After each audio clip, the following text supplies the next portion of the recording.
Hey, everybody. How y'all doing? Hmm? Just like always, we'll just wait until like half a dozen people get here, and then we'll continue.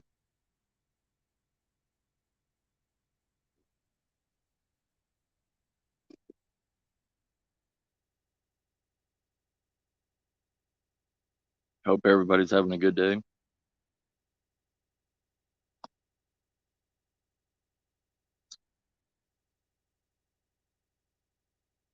Just out here grilling and chilling.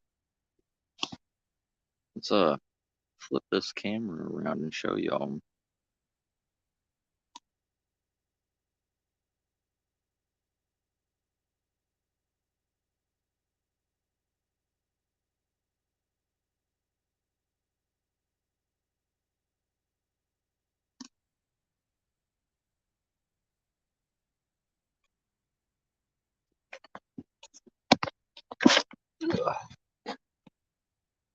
All right, look at this.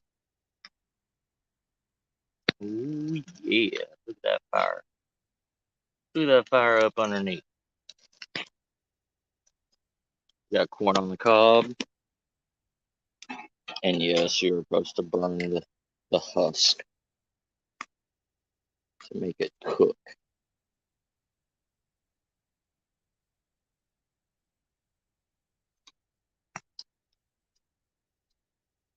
Ooh, can you smell that? Ooh, crap.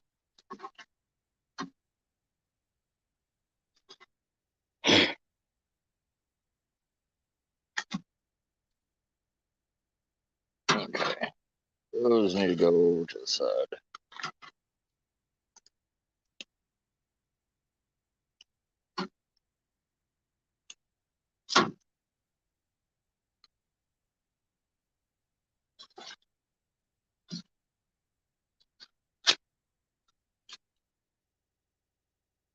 Oh yeah.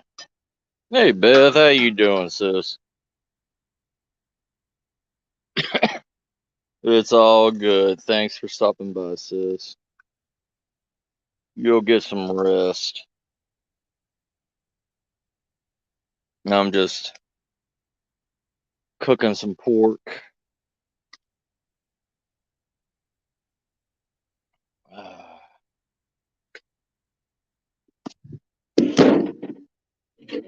Re-season it.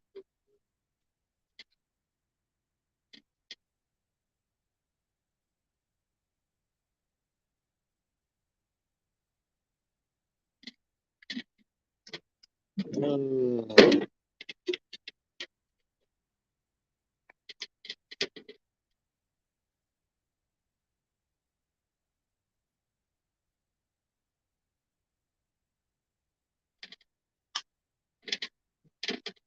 nice javelina.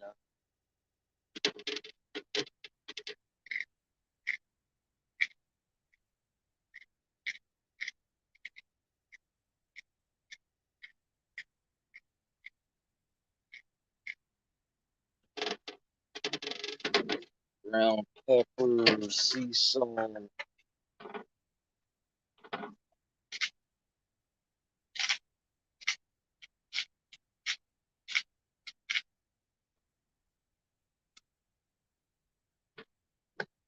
Oh yeah.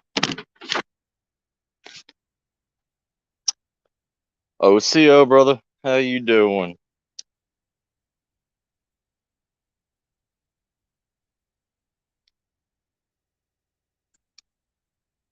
Love you too, Beth, sis. You get some rest, okay? How you doing, Warhorse, brother?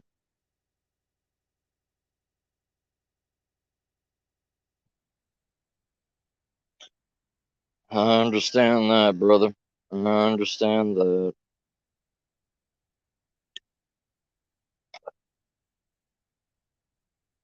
I am too.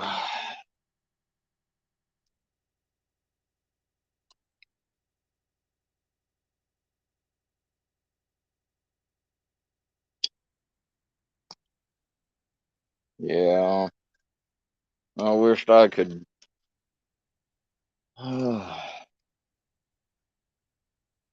Understand what you're going through. Wished I was feeling good too.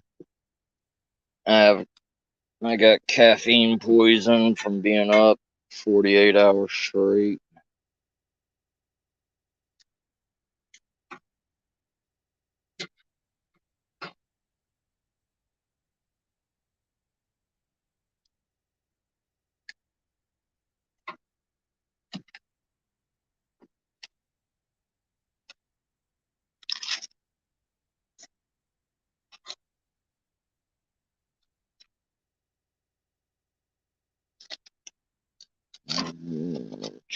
Right there. Hey, Janet, sis, how you doing? Yep, long time no see, sis.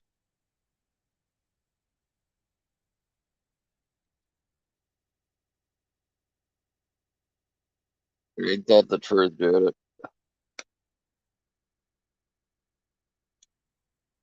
Oh, yeah. No, I'll be okay. I'll be good.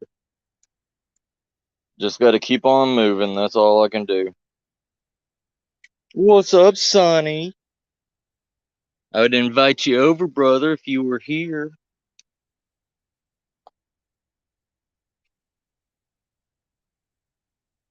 Roasted corn, 2 pork shanks off of a javelina, and fresh picked corn.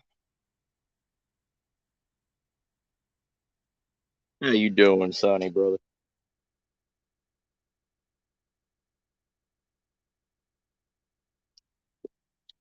Look at that dice fire.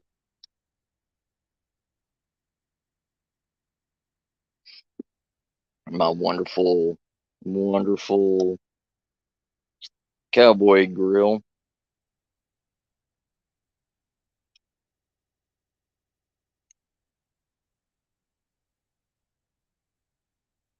Oh yeah, I understand. What's up, Nightmare? How you doing, brother? Yeah, there's some meat and everything that's going bad. Um, well, there's some meat going. It's been in the freezer for too long, and I am cooking it right now, getting it all set up and everything for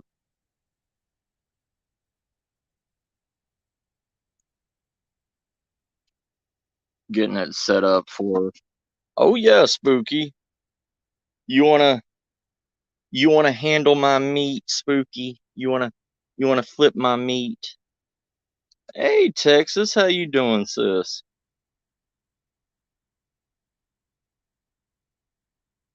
Hey Sarah, sis, how you doing? Yeah, I got uh 2 javelina hindquarters, some fresh corn from the garden. Going to cook some more steaks, some, and I got some javelina pork ribs that I need to cook also. I'd share. I'd invite you all over. I got like 20 pounds of meat that I gotta cook that's been sitting in the freezer for too long.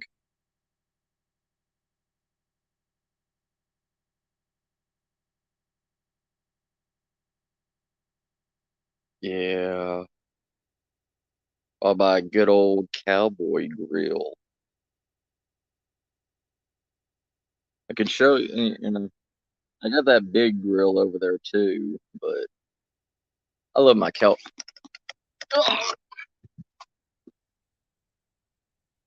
Yeah, look at that. Look at that, Sonny. You hear that sizzle? Listen to that. Listen to that sizzle.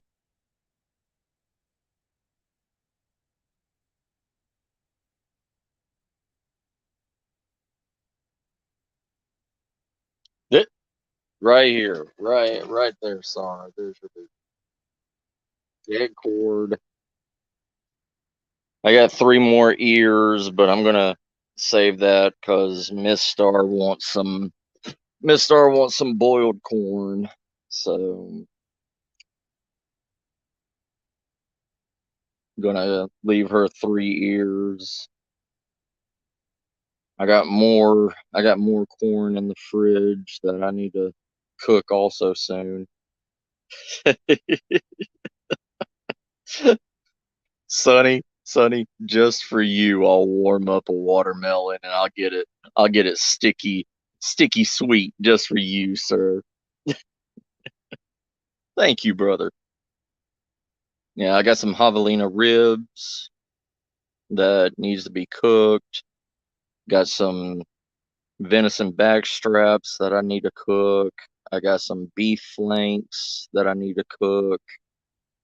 Got some chicken breast and chicken thighs I need to cook.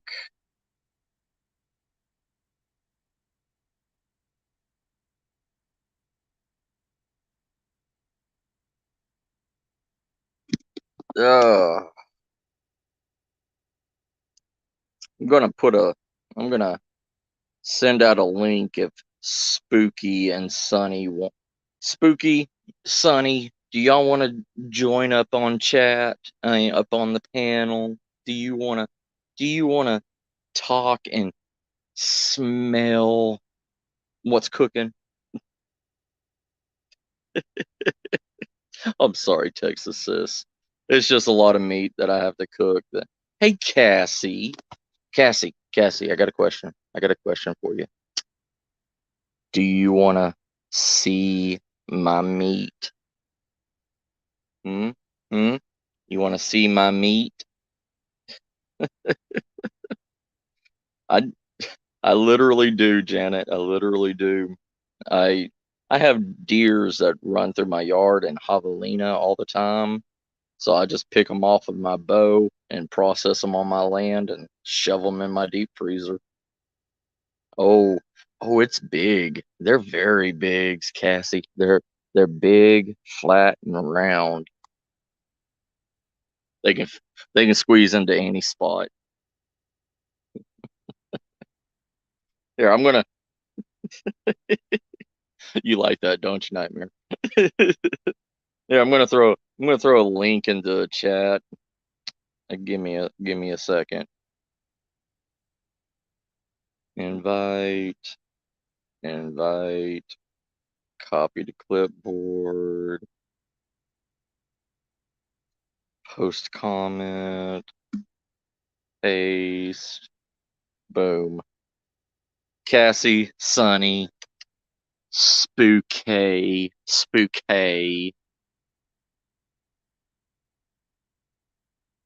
Pretty much anybody. I don't care. This is just a chill stream tonight. Oh. Okay, Cassie, you ready to see some big, round, flat meat just for your liking? There you go. There you go. Oh, and you gotta have big tongs. You gotta have big tongs to handle this meat. Look at this. Look at this. Oh, look at that sizzle on it. Woo! Oh no.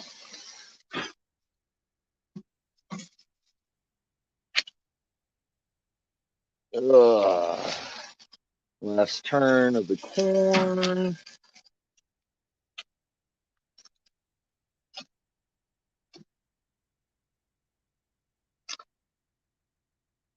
There we go. Yeah. I like my meat a little bit darker than others. So,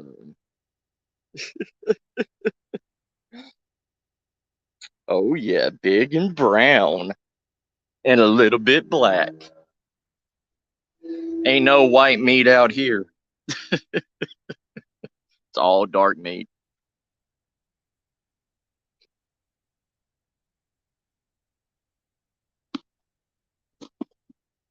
Oh yeah. Oh, dark meat.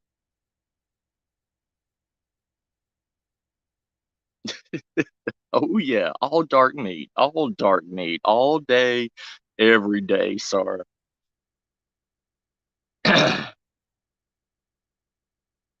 Ain't nobody like. See, I like red meat when it comes to steak. When it comes to like, you know, I like it still mooing when I chew it,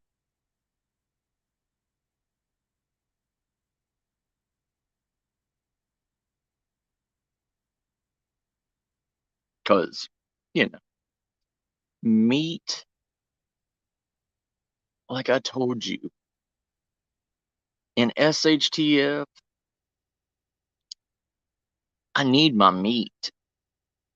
So it's always, hey Ron, how you doing, brother? But I always got to have a good greasy, moist piece of meat in my mouth in an SHTF situation.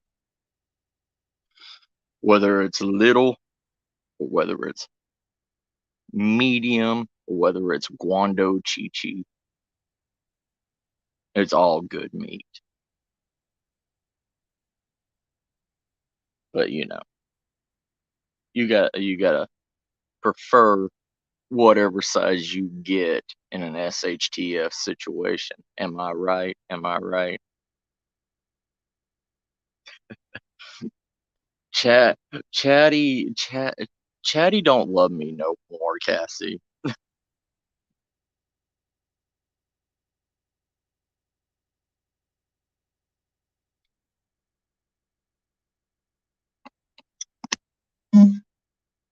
Yeah, somebody throw a bluebird at Chad. Somebody somebody tell Chad that I'm alive and I have a lot of meat that that he needs to taste. He needs to taste my meat. He needs to put it in his mouth, suck on it, and swallow it.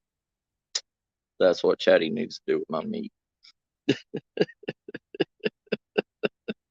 I'm, I will always eat Chad. Chad is my beefcake. Chad is my number one beefcake.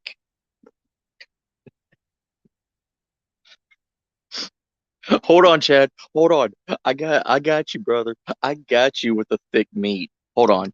Well, let me take it back. It ain't thick. It's flat and round, and it's a good size. It'll fit in any hole. How about that for you, Chatty? Chatty bad. Chatty daddy.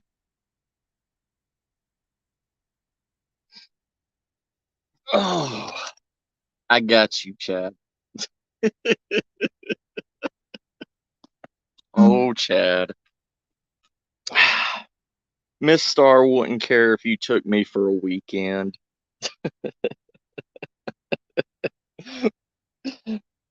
She would be like, take him. Don't bring him back. Oh, don't worry. This whole stream is going to be like us talking and me slapping my meat on the grill. So yeah, if y'all ready for me to handle my meat in a PG-13 fashion up on camera, you're in the right stream.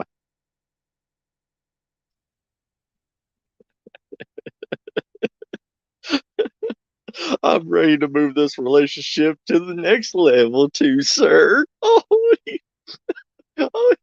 you make me so happy, Chad.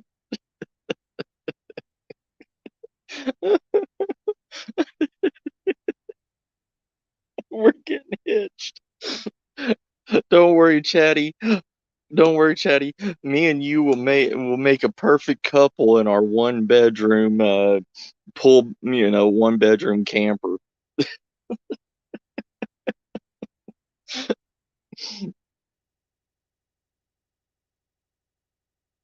Hmm.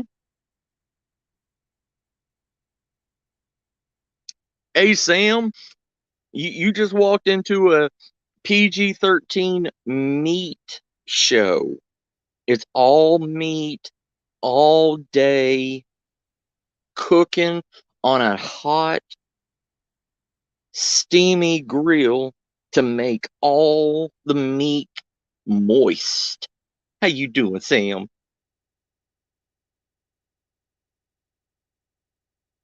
Sweet.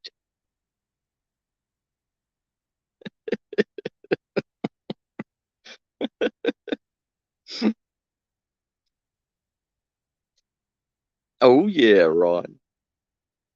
Hold on. I gotta flash Sam my meat. I gotta flash her my meat. Hold on 1 second. Hold on. Sam, are you ready? Are you ready for me to flash my meat to you? Boom. Look at that. It even still has the bone in it. It still has the bone. That's all you need is just a piece of meat with a good bone in it.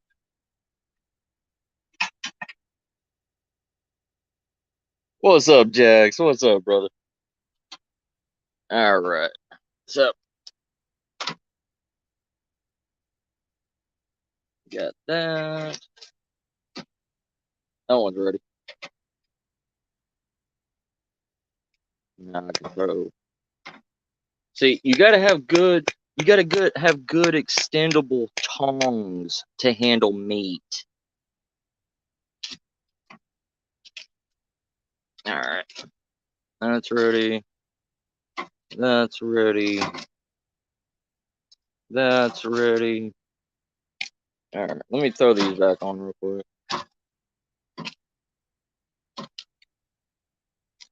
What does that look like to you? Does that look like an alien? It looks like an alien, don't it? All right, let me go get the plate. Let me go and serve this to Miss Star because she's hungry. Let me turn the camera off real quick. Nah, not yet, mothership. Not yet. This is going to be an all night barbecue. All night. So, hold on. Your meat is ready. And tell everybody hi. Hi. Miss Star says hi. All right.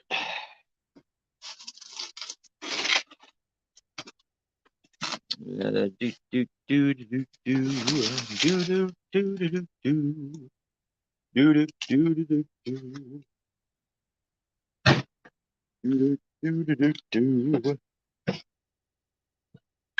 All right. More meat for the steamy, moist grill. The Steamomatic 5. Ah, crap, I forgot the plate. Ah, there we go.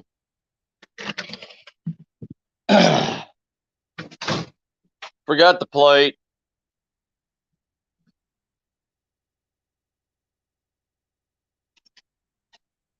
One for the meat. One for the corn.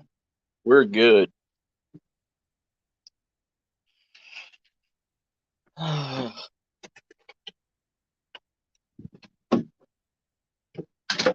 What's up? What's up, Polsky? All right. So, all right. Hello, hello, hello. Hello.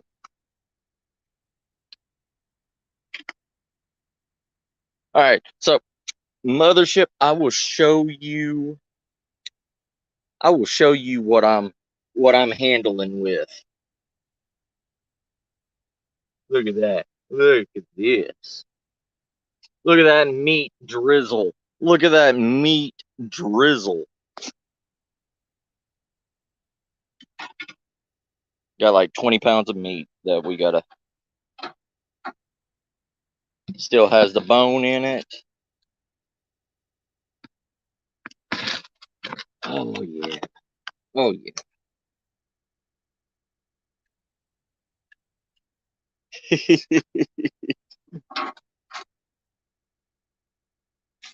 Corn, corn, corn cob. Okay, corn cob, corn cob. All right, so 5 corn cobs. Ooh, look at that sizzle. Look at that sizzle.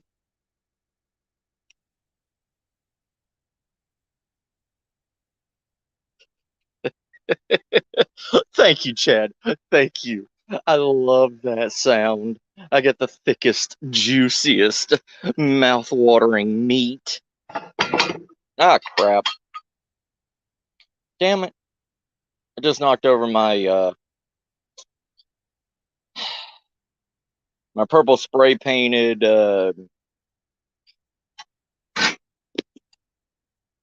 I made these things. Oh, where are you? There we go. I made these things.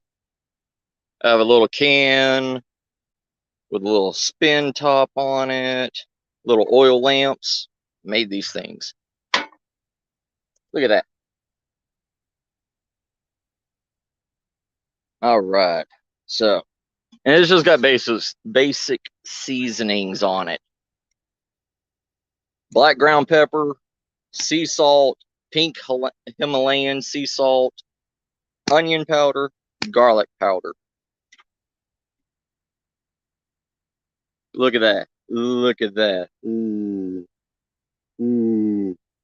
Still got the bone in it. Oh yeah. Always got to have a bone in your meat. That's what makes it good. Anyways, so we got 5 corn, 2. All right. Let me go give this to Miss Star real quick. Hold on. Uno momento, por favor.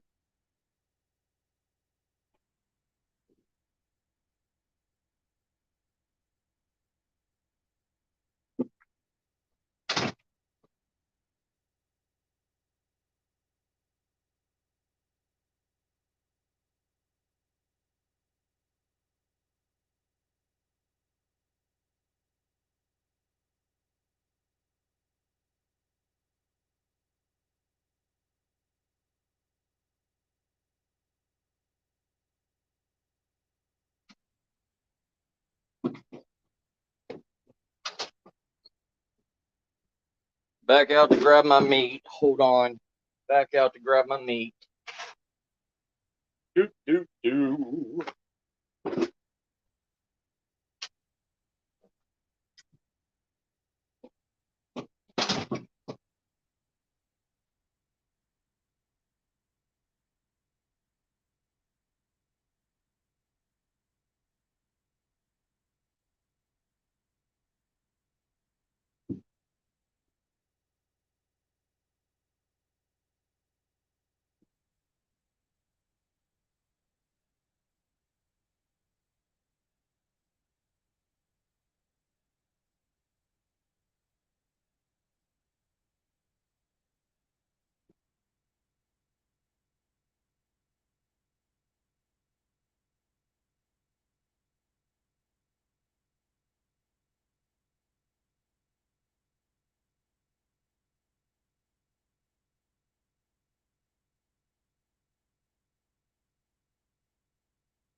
Okay. Miss Star is tended to. She has plenty of meat to go in her mouth. Hey, Rob, how you doing, brother? All right, so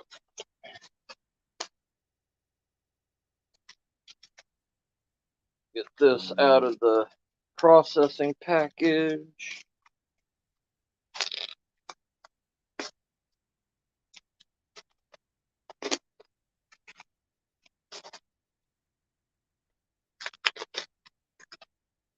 There we go. Those airlock bags.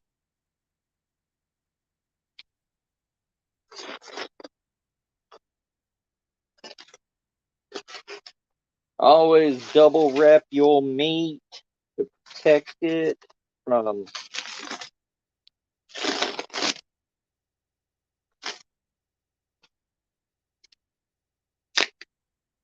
right.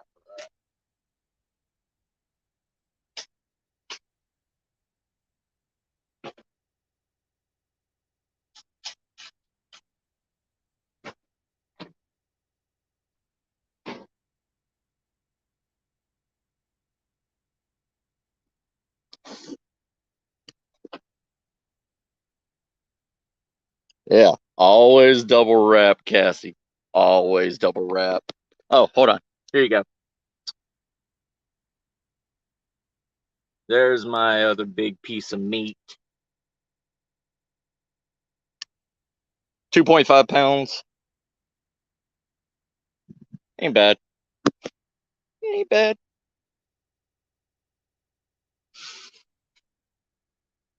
All right.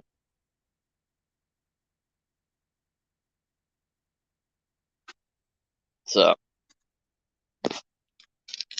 after this dethaws a little bit more, I'm gonna split it. Basic seasonings on it.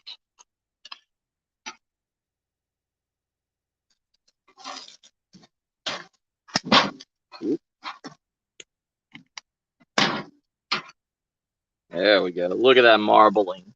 Look at that marbling on it. Oh yeah.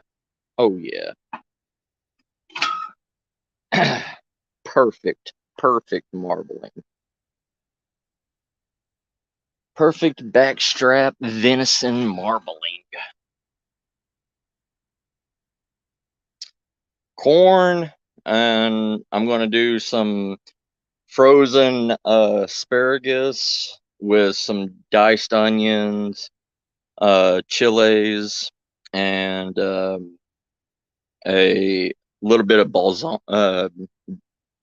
uh, balls,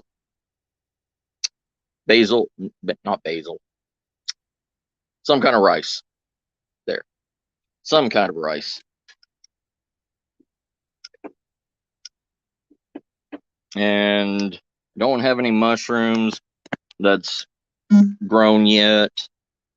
We have dehydrated mushrooms from last year, but I don't like. I only use the dehydrated mushrooms when we cook stews and stuff like that. But yep, we got this. I got like 20 pounds of meat that I need to cook. Um, we got some chicken breasts. We got some chicken thighs. We have some chicken kills, which is the center part of the breast.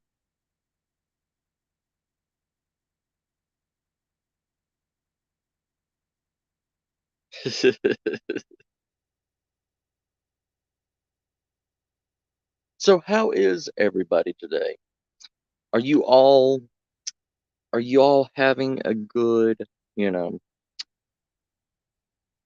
a good after the fourth week? Mm,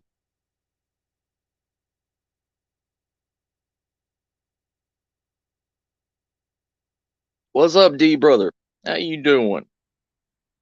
Yeah, we got some we got some meat that's going bad, and they've been in the freezer for like 2 years, and I usually keep meat in the deep freezer for like 2.5 years at most before I switch it out and cook it all.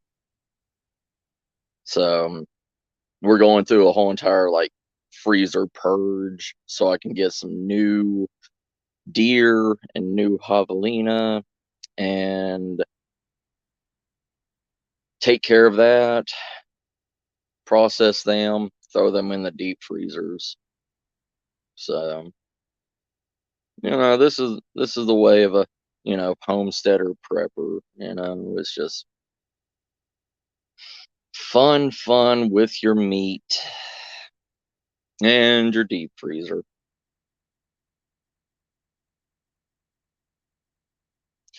Gotta gotta go check on my fur. Hold on.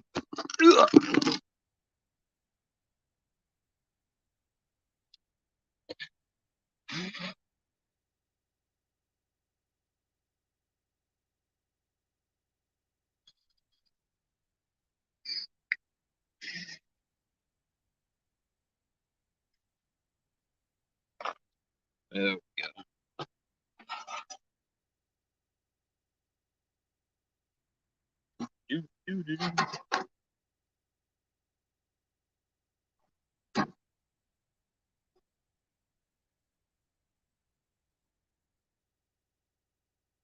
Oh yeah, it's coming around nice.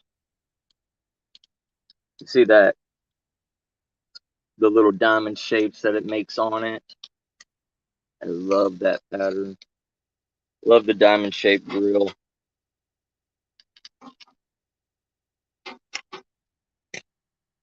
Oh, listen to that. Oh, you hear that sizzle? You hear that sizzle? Sizzle is amazing. Amazing. Oh my lord. It's amazing. Well, go check it.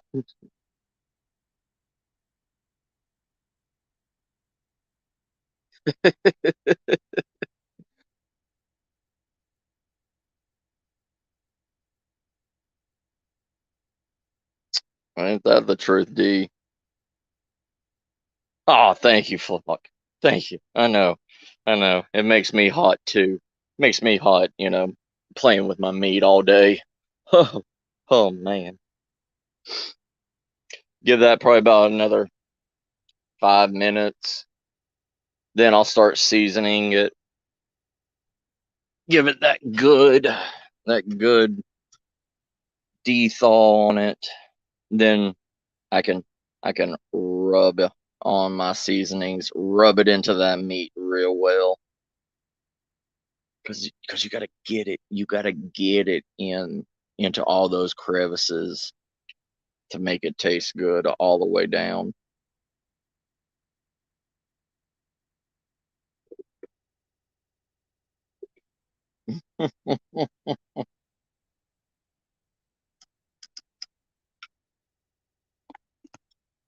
You don't rub your meat. Here's the thing for you guys. If you don't rub your meat with your seasonings, nobody wants to put it in their mouth.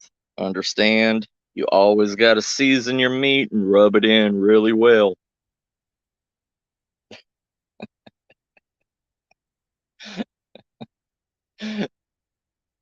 Always pamper your meat because nobody else is going to pamper your meat for you.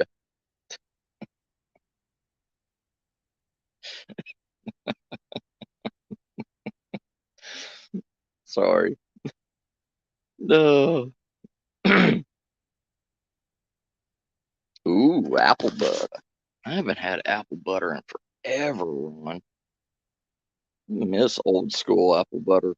Miss that. So tired. Can't rest.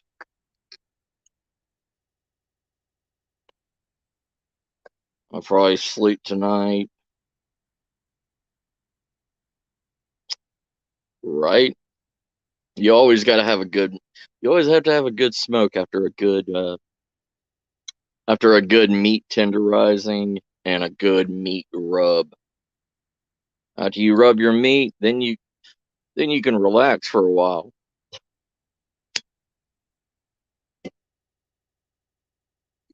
Because rubbing your meat is key, is key to it all.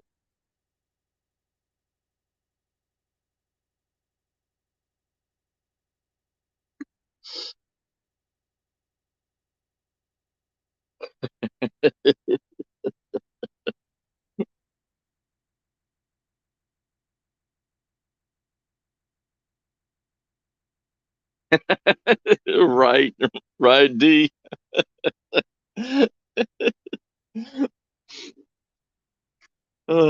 just got to blow it off and wash it. That's all you got to do.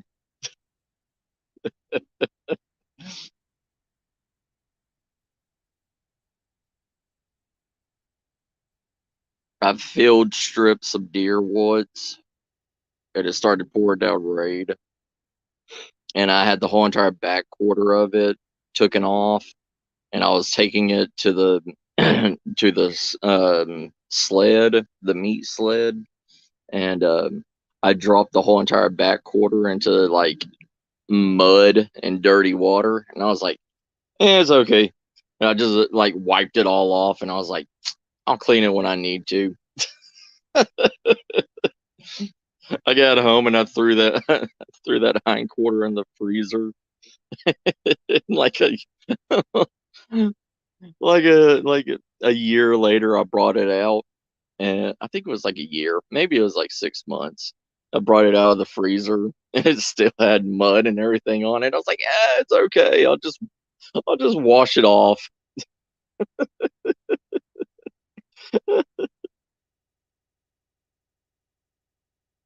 Oh yeah, Posty. You gotta always rub your meat. Always put that good aging rub in it. That rejuvenation rub.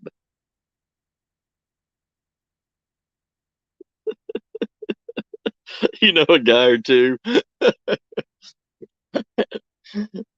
Janet, I know a guy or two also, but one's at work right now, and I don't know where that mucho caliente um senior went.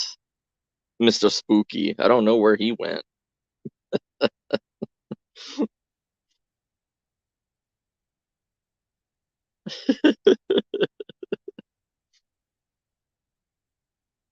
Oh yeah.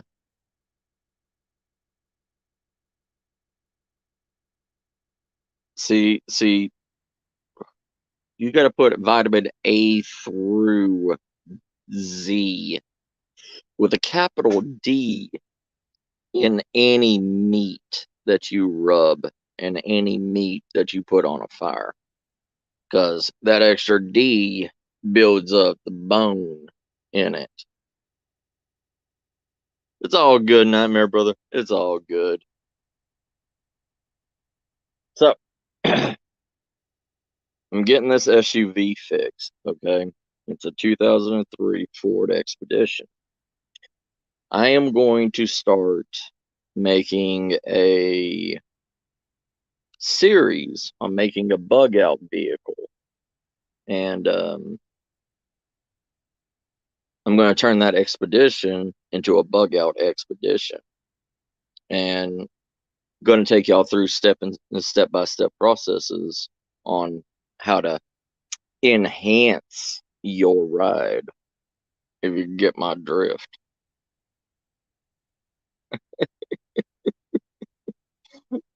Oh yeah, we're always on the same page, Janet.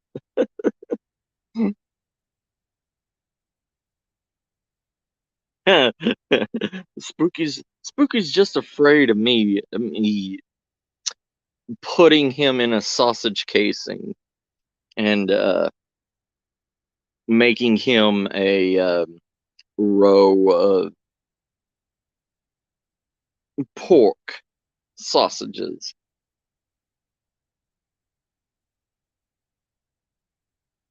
But Spooky will always be my number one. Mucho caliente. Chorizo. Chorizo sausage. It will always be my mucho caliente. Yeah. Yeah, we're gonna cause my RV it didn't go too good. So I'm trashing that project and I'm gonna do something with this expedition.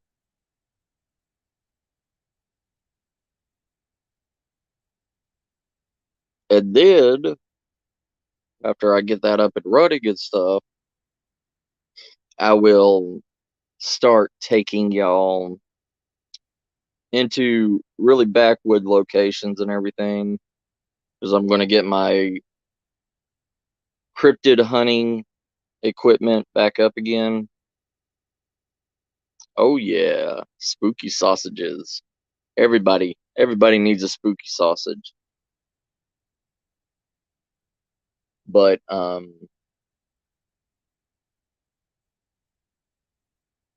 then I'm going to take everybody to like a bunch of backwood locations and everything, and we're going to do some cryptid hunting and survival stuff, and make a home base out of this thing, so we could just be off grid whenever we want to. Well, whenever I have time, should I say. Oh, yeah. I'm always going to bring meat with me. We're always going to be sitting by the campfire cooking meat. Don't worry about that.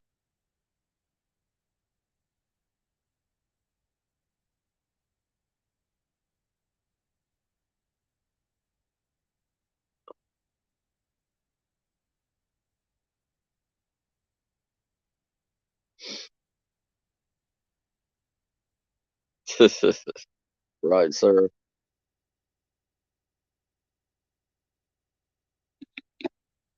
But yeah,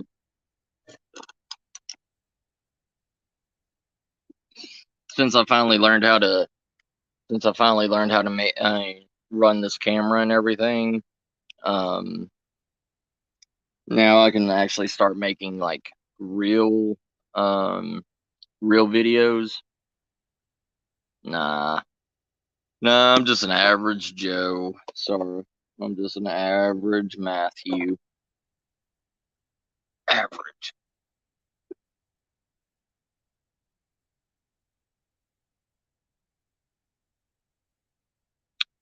Let's go ponder at that meat. Let's go see what's going on with it.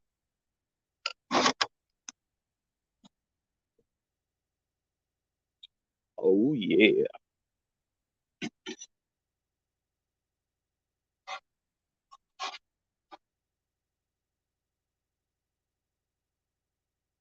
Oh yeah. Look at that.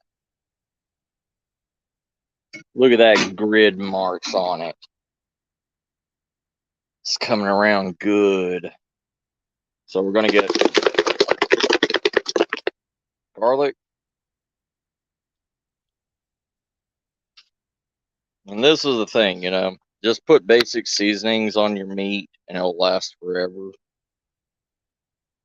So garlic,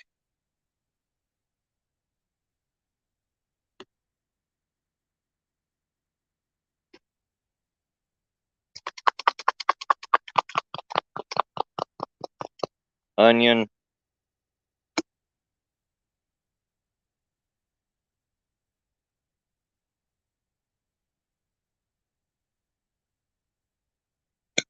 salt and pepper. Because you want to add the salt to it to keep it around longer. It's just like anything else, salt as a preservative. So give me a second because these are grinders. So give me a second.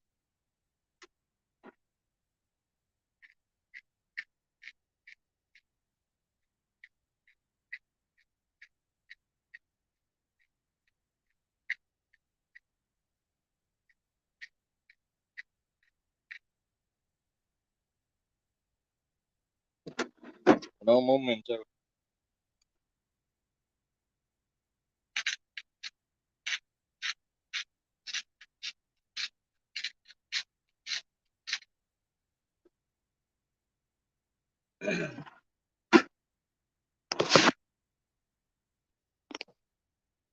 All right, let me get a flashlight and show y'all.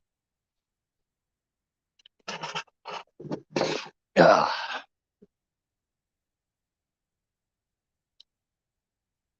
boom. Look at that. Salt, pepper, onion, garlic. Put it on both sides. It'll last for at least a couple weeks with that those seasonings on it.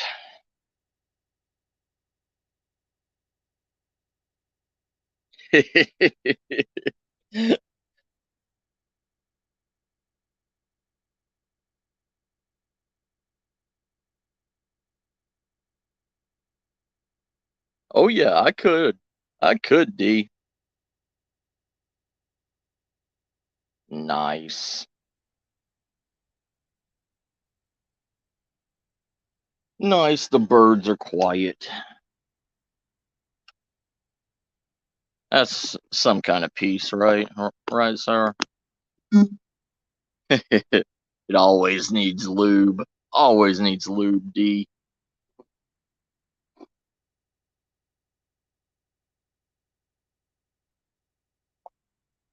Let that other side and everything grill for a few minutes, flip it over, do the same rub on that, and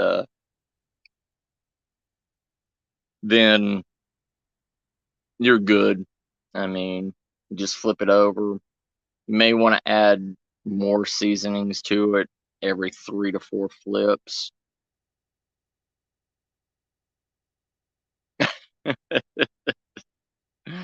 Oh, thank you, sir. But yeah,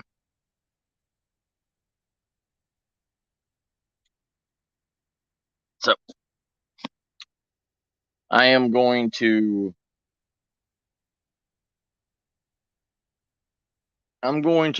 try to do more videos on this channel, more actual real videos instead of just live streaming and just talking, because anybody can sit behind a camera and just talk. You know what I mean?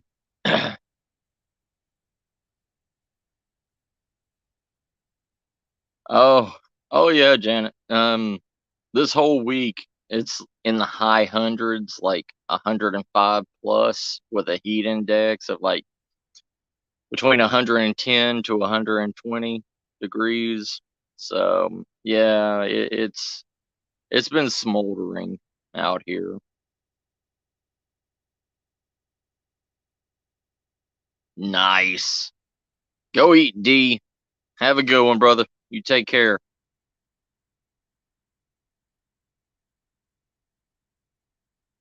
But yeah, I want to start bringing more content to you. Sweet. I'll try to be on. I'll try to still stay on, D, brother. But yeah, you know what is up, Deanna? Hey, Deanna. Deanna, you want me to show you my meat? How you doing, Paris?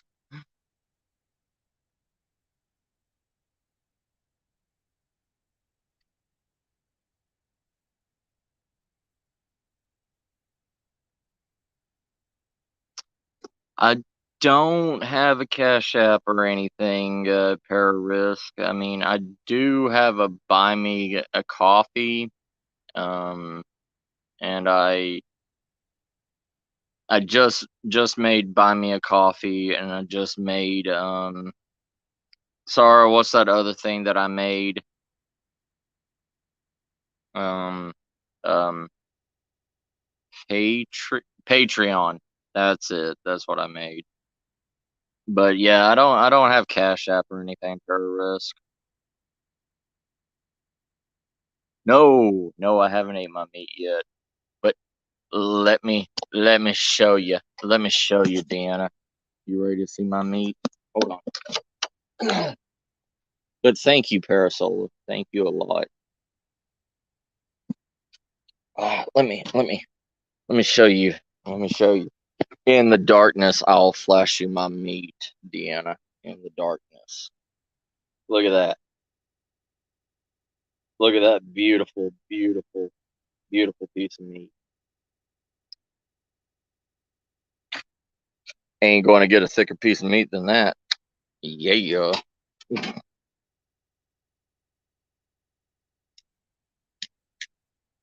Oh yeah. Let's go ahead and flip this bad boy over now.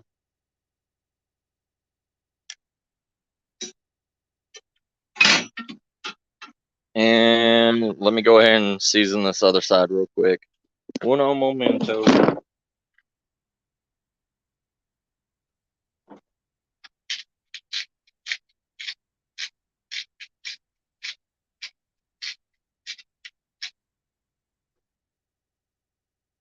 Himalayan salt, black pepper.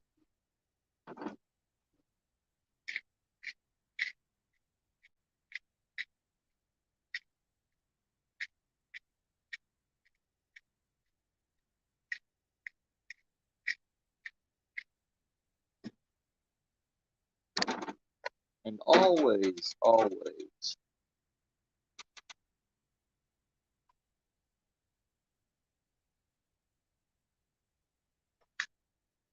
if you're out doing any of this stuff,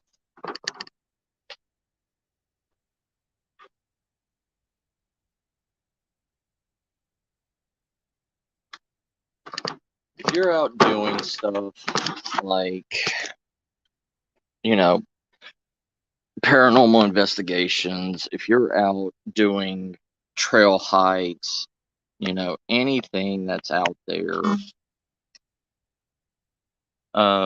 if you're doing a lot of hobbies and stuff like that, this meat, you can pre-package this meat, okay?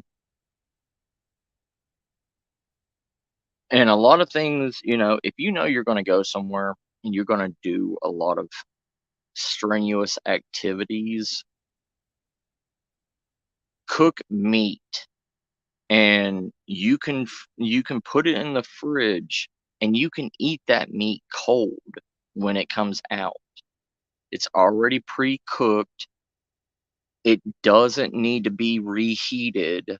We are pampered by thinking this way. But if you are in a situation where you need that protein, you need something as an energy boost, meat is the best way to go. It will give you nutrients, it will give you fats, it'll give you protein. Just roll it up. I mean, just cut off a good chunk of it, and it's going to be like beef jerky, you know? Just cut a piece off, put it in your mouth, chew it, suck out the juices. You can use it as dip also. You can put it in your jaw, you can hold it there, you can chew on it, and it will also build up if you're in a hot area or anything like that. That chewing motion in your mouth will create saliva and help you swallow and help you continuously hydrate yourself, because that's what saliva is supposed to do.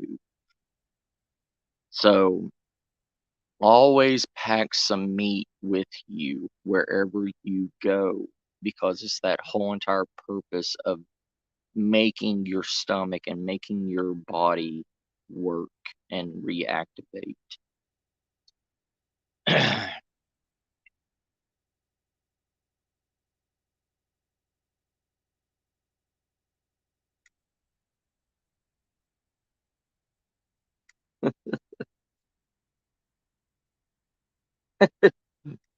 Oh yeah, that's the one reason why she always stays with me. Flock. Thank you, Deanna. That is one of the back straps of whitetail deer that I have. Welcome back, Deanna sis. Oracle sis, Cassie. But but yeah, meat will always be a go-to for any kind of survival situation. Like I can turn any of this stuff that I'm doing right now into a survival knowledge if you want to.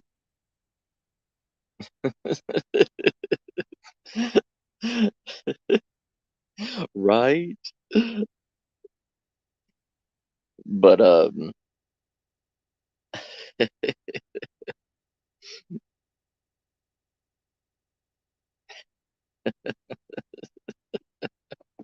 oh yeah. But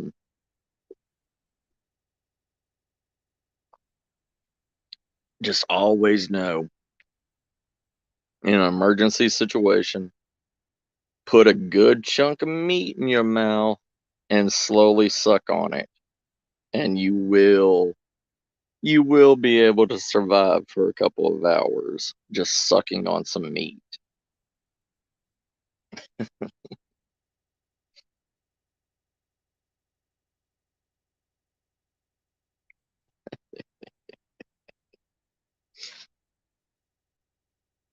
So,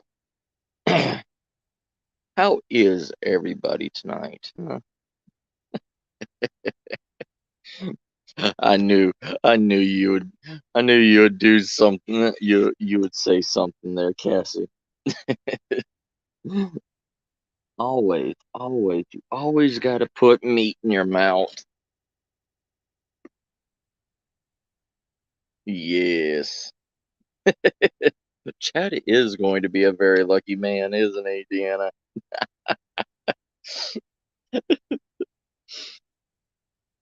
Chad's always going to be a lucky man.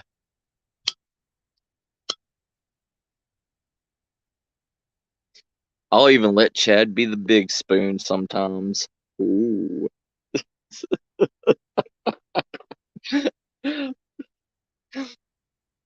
Oh yeah. I got Chatty covered. I gotta keep my special beefcake alive.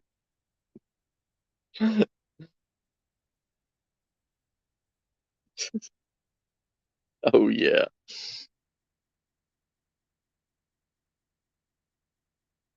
Oh, thank you.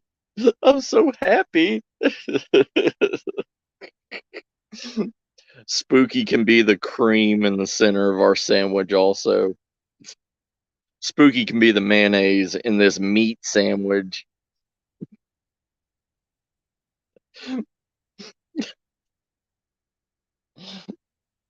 Oh, if only Spooky was here.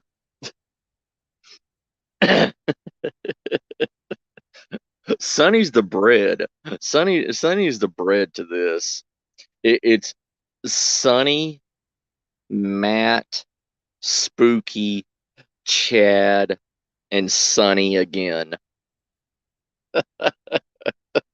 Sonny gets 2 spots. He gets the top and the bottom.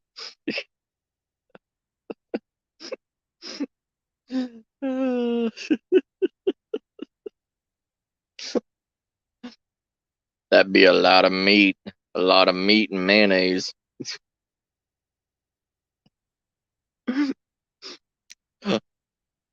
All four of us are sharing. Hey, this is how it goes. All four of us are sharing a 2-man tent. How about that?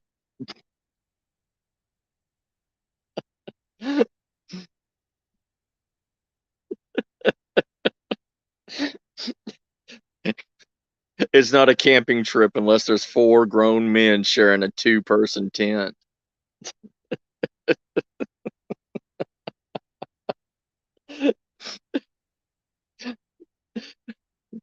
We also sometimes we also send Sonny out to go get a fresh watermelon every once in a while.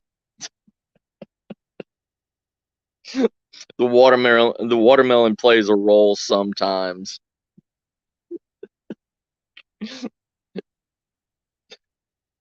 Oh, I'm always going to be happy.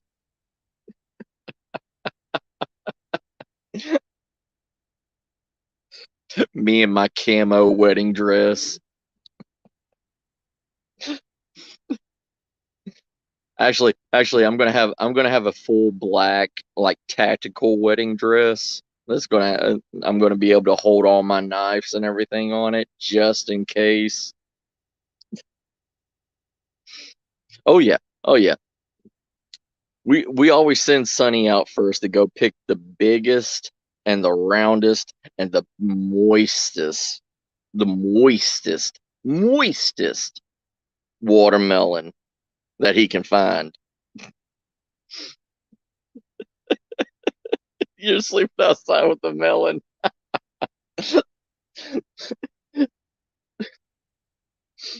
Don't worry, Sonny. Don't worry.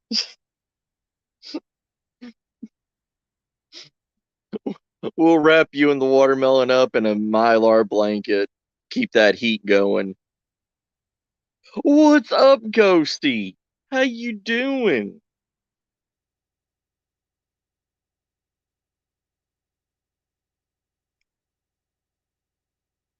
Hey, Ghost. Ghost. Hey, Ghost. You want me to show you my meat in the dark?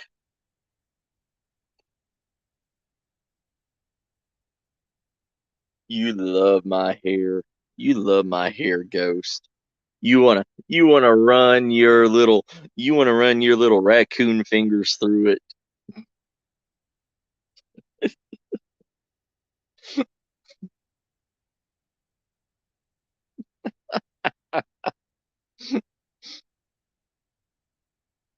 I do. I love showing my meat. Anybody that will love to, anybody that wants to smell, taste, or hold my meat is always welcome. But the thing with my meat is you can only hold my meat in your mouth. That's the best way to get a full picture of what my meat does. There is no there is no handling my meat. It's all by it's all done with the swirl of your tongue.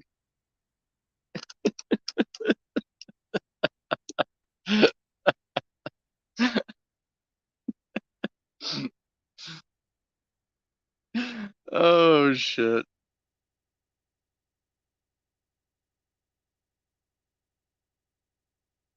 I need sleep. This isn't healthy for a human being.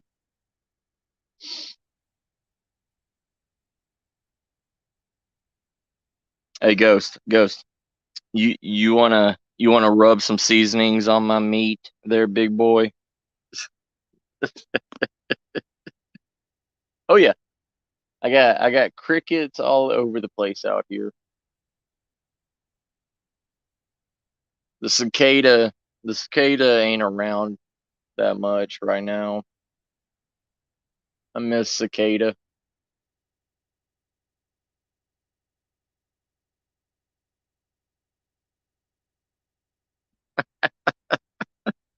Oh no. Oh no, Ghost.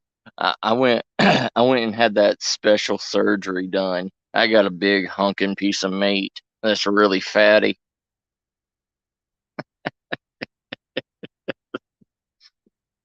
I got that big meat energy. Oh yeah.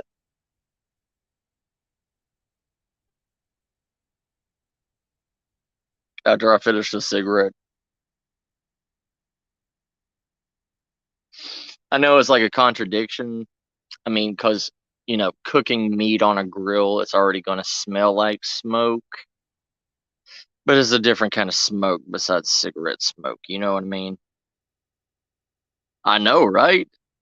That's why I always carry a deluxe box of limp cocks with me, Ghost. Everywhere. Everywhere. I always made special deliveries of limp cocks to specific individuals.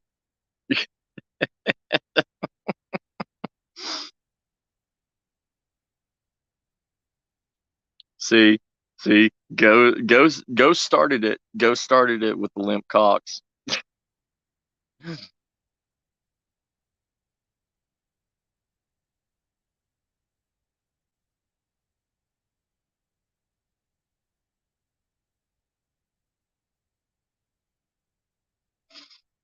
Oh yeah. Everybody put a chicken in chat. Yes. Get get Matthew's deluxe special edition box of limp cocks.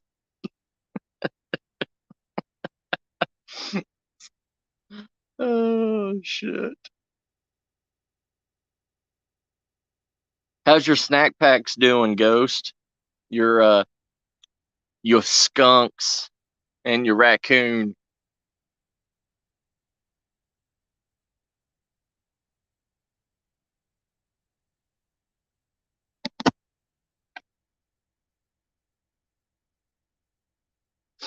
Nine, 9.99. Get that get that special edition box. All right. So,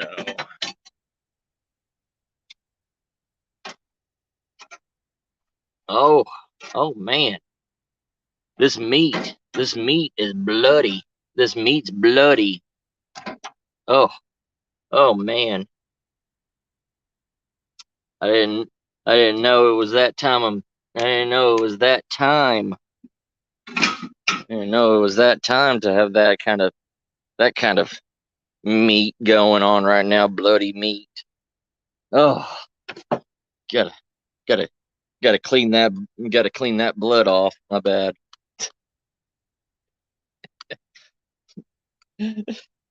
Those limp cocks are full of moisture. Whew. Moisture from every direction.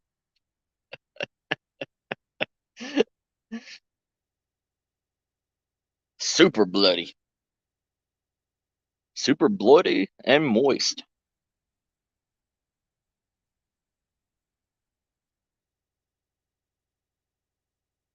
Oh man. I tell you what. I tell you what. Never seen that much blood on meat before.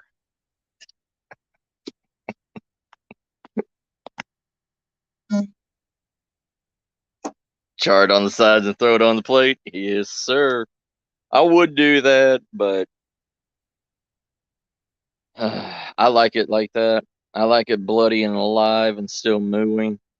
But this is gonna be for Miss Star, so I'm cooking it all the way through. She doesn't like it. She doesn't like it raw. Raw. Rare. Rar.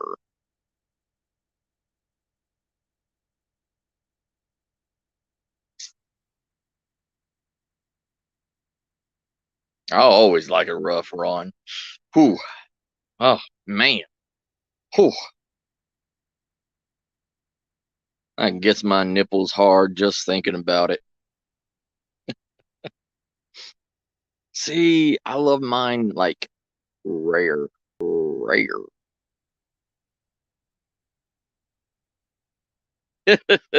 Ghost. Oh no, trust me, she'll spit it out.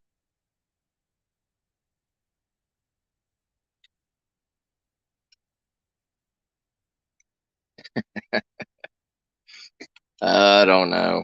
I don't know. She she was raised different. She was raised in a different part of the world. Oh yes, yes, yes, Cassie. Nice pink and soft. Yeah.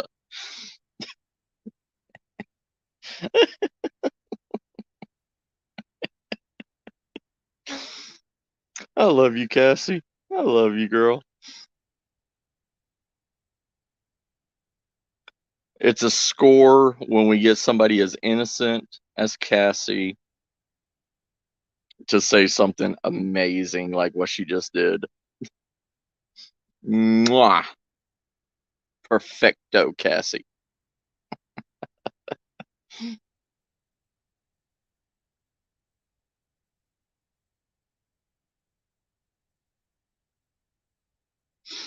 Nope, nope. I love Cassie, Sarah. I love Cassie.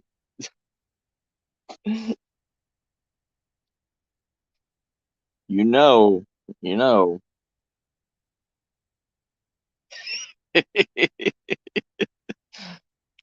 Hey, hey, hey, Ghost.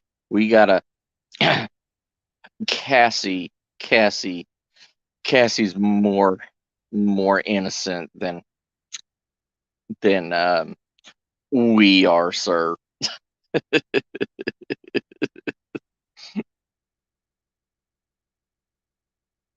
Yes, Pararisk. Yes. I do have some red wines and everything in there. But I'm doing long term. Um I'm doing like a long term cook on this so they can stay in the fridge for a couple of weeks. That is true. She is better at hiding it than we are.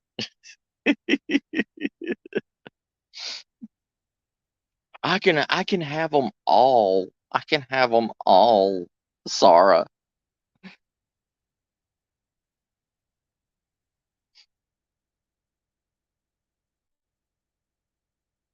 It's okay. It's okay, Sarah. Because at in the end of the world, oh shit, my bad. In the end of the world, you're all coming to my compound. You're all going to be handling my meat. So it's okay. It's okay. You all get a turn handling Matt's meat.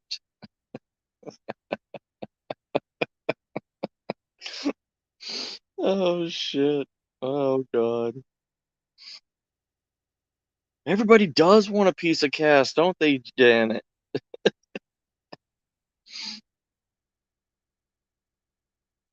Cassie, you're wanted by all.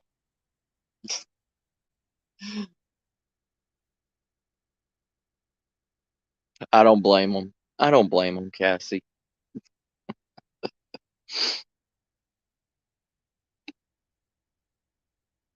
Sweet. Okay. You do that, Ghost.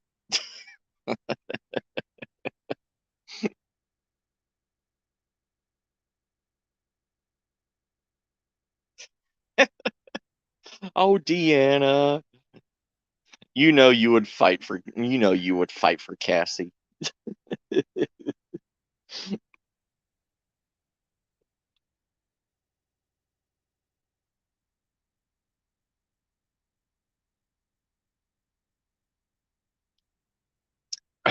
Well, you heard that. You Hey, Dark Shadows, how you doing? Oh, hey, Derek. Cool, cool. How you doing, Derek, brother? I'm just showing off my meat in the dark.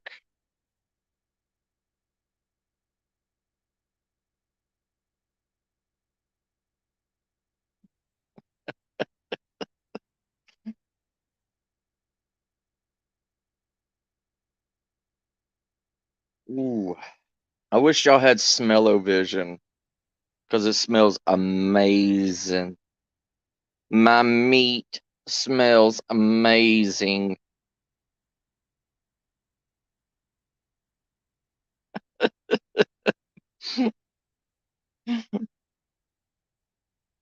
Cassie, you're always welcome in my compound. You know you're always welcome. Oh, I'm sorry, Janet. I don't have a mom either. It's okay.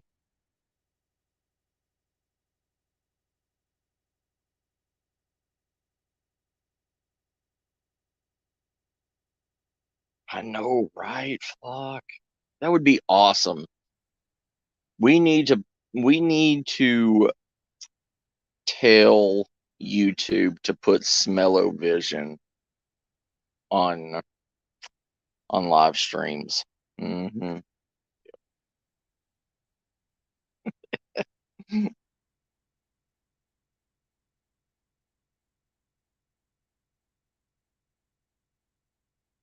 I'm sorry, Sarah. Yeah. Yay. I like hearing that, Cassie. Don't threaten me with a good time, Cassie.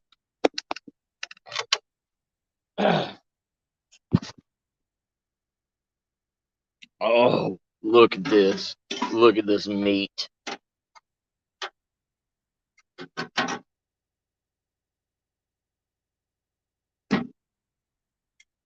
Oh, yeah. Look at that glistening. Ooh, smell that. Smell that meat all up in your nose. Don't get any more natural than the smell of good meat in your face.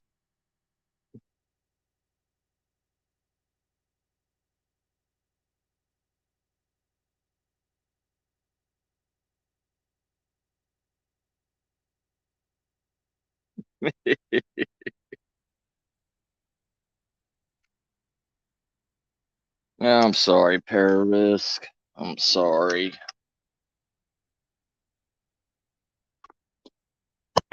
Oh yeah. I'm gonna have to remake I'm gonna have to add more charcoal to the fire. That sucks.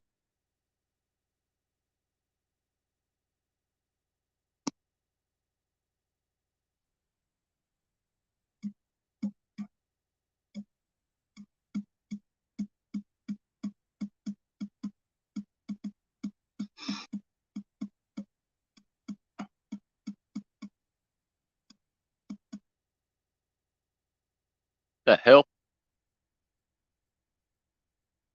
Get the hell out of here, raccoon. There's a raccoon trying like sniffing around for my meat.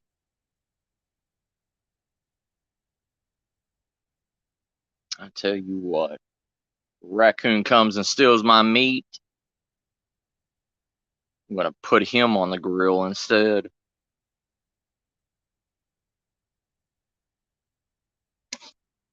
I tell you what. I tell you what. So many people going live.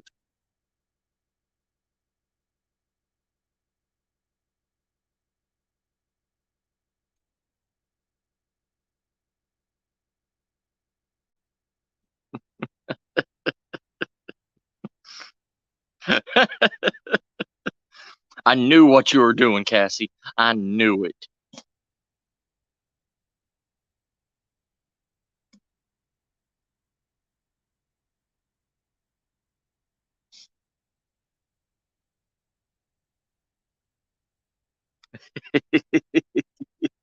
I'm always listening. Always listening, Cassie. I know everything that's going on.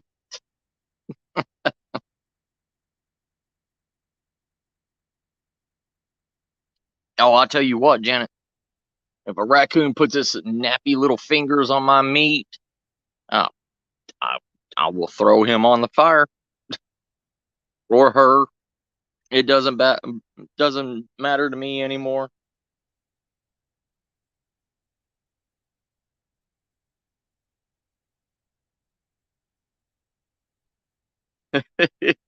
Too hot, too hot. Block.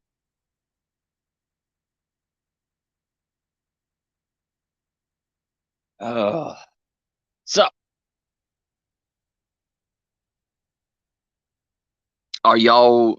Do y'all want to learn how to make a bug out vehicle? I mean, does that sound like a good thing that I can put on my channel that y'all would like? No, I am drinking a sea caramel frozen cappuccino from QT.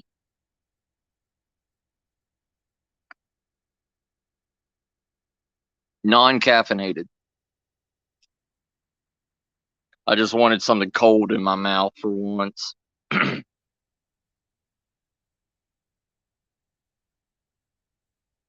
Oh yeah. Oh, it's amazing, Deanna. It's amazing.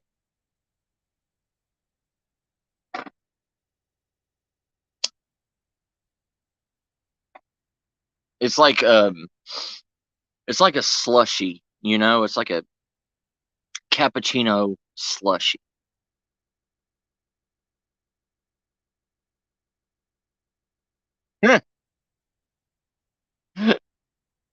Oh yeah. Oh yeah, Sarah. Oh, it is. It's amazing.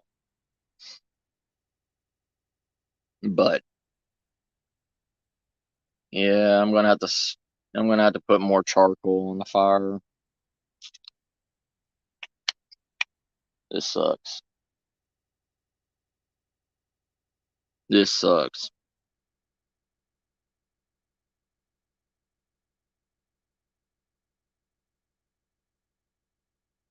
Hey, Misty, how you doing, girl? How you doing, sis? Blessings to you too.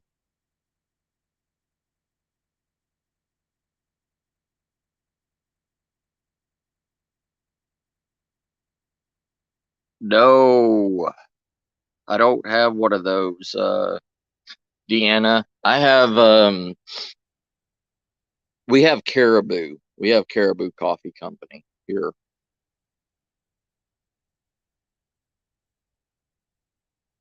We have Caribou, we have QT, we have 7-Eleven, um then Starbucks.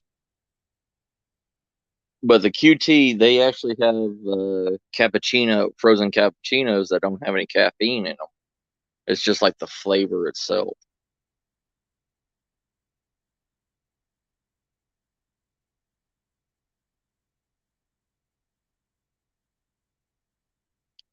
Oh, I know you do, sir.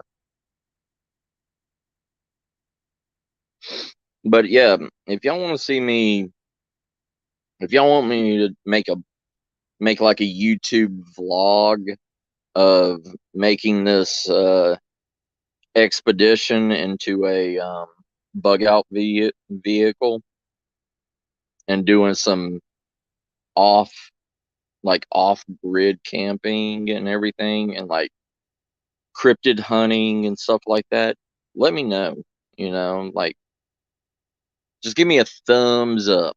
Thumbs up if y'all like that idea of me doing this and going through the whole transformation of this expedition. You don't have any of that, Deanna? Oh, I'm sorry. Makes me feel bad now, sis.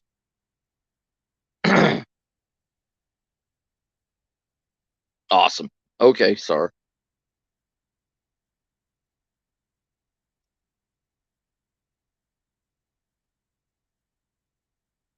Hmm. That sounds good, Deanna. Yeah. Sorry. That that suck made me cough a little. Oh, my goodness. Sweet.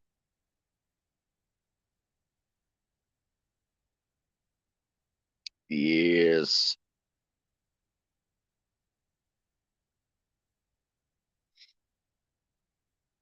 I'll uh I'll take us to some really good backwoods. Um Teach y'all how to get some like wild crawfish. Teach y'all how to, you know, do some catching and I'll probably take it off camera to dispatch what I catch. Hey, Sasquatch, how you doing?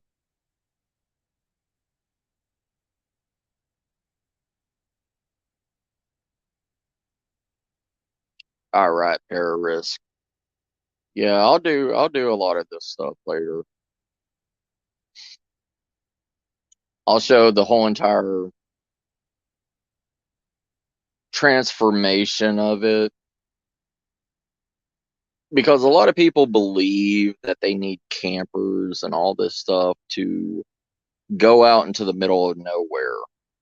And that's not true. You don't need a camper per se unless you are truly in an SHTF situation and you need to haul more stuff.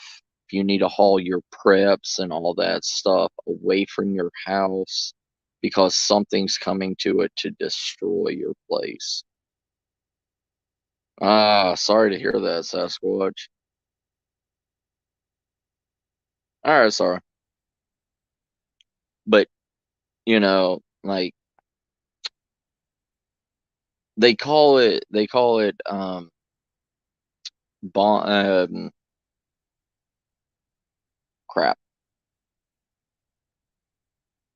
It's on the tip of my tongue.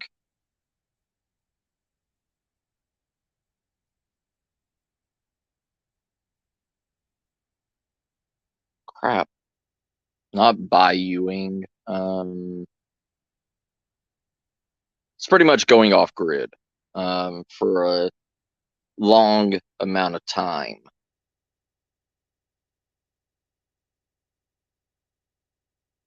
Nice, Sasquatch. Nice. I like to see that, brother. I want to get one of those old California dune buggies that they have out. I wished I could. I wish Sonny knew somebody that had like an old 1970s dune buggy. I would love to have one of those and turn it into like a Mad Max vehicle and be like a bug out car. Yeah, Geo Trekkers. I love those things. Like a mini Jeep. I love them and a 4-cylinder. Yeah, those things are great. Hey Nicole, how you doing, big sis?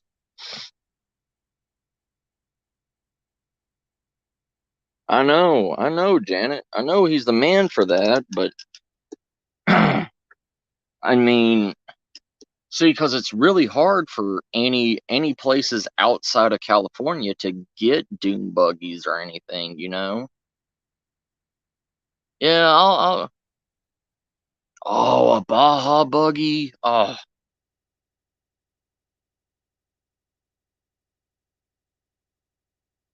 Sonny, really? Let me know. Let me know if you can find one for a good price, Sonny. Because I want to make one into like a bug out vehicle, like a Mad Max style bug out vehicle. Oh, I'd love to get a Volkswagen Beetle.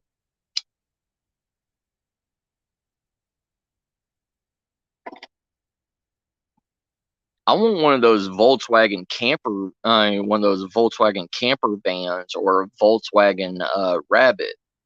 That's what I would really love.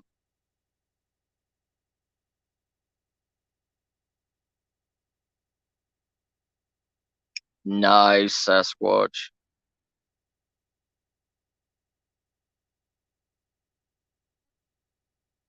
Thank you, Sarah.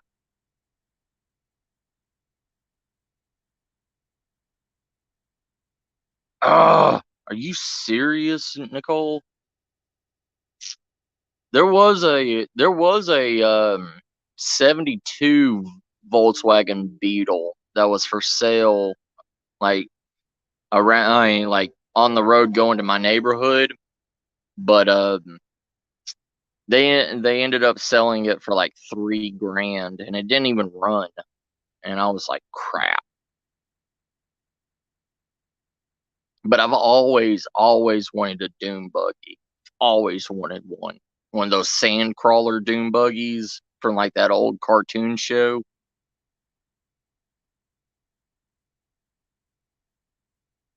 Always wanted one of those.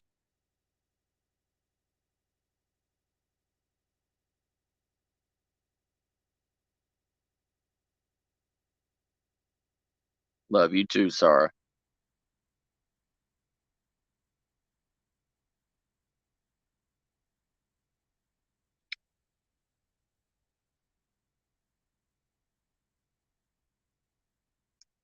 Yeah, when I was in Mexico and everything, there was all kinds of Volkswagens just sitting around, in alleyways and on the side of the road and everything. And I should have bought one of those back when I was young and dumb.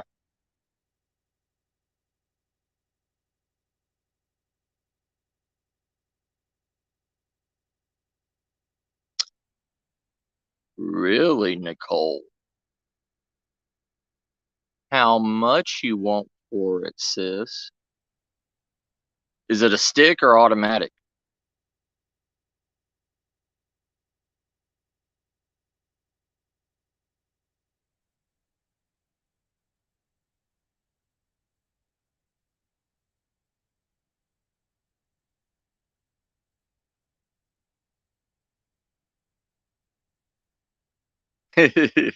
It's all good, para risk.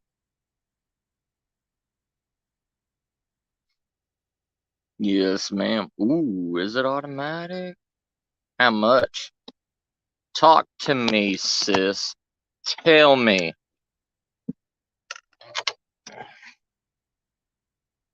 I'll fly up there, pick it up.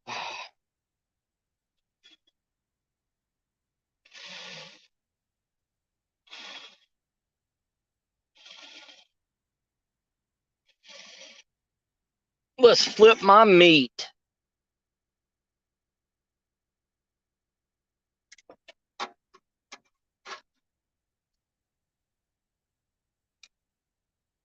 Oh, yeah.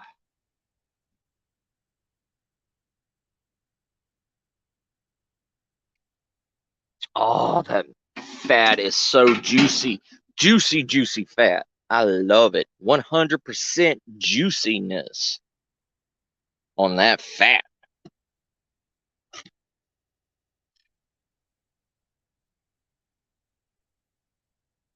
Really, Nicole? All right.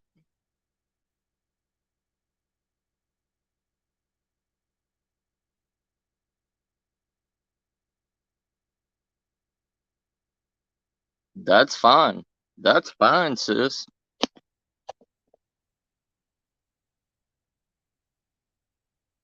Let me know. Contact me. Contact me on Twitter and everything, and we'll work out something to where I can go up there and pick it up, throw you cash.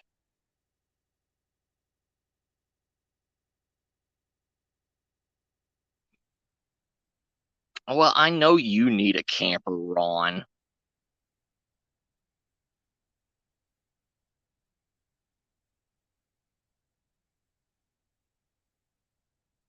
Yeah, that's fine, Nicole. Yeah, like I said, just keep me informed, sis. Just keep me informed and everything, and you know, I'll throw you the cash. Go up there and go get it.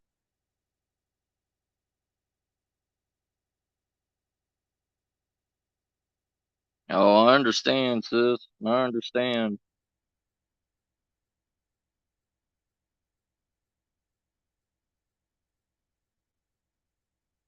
Love you, Nicole. Thank you, sis.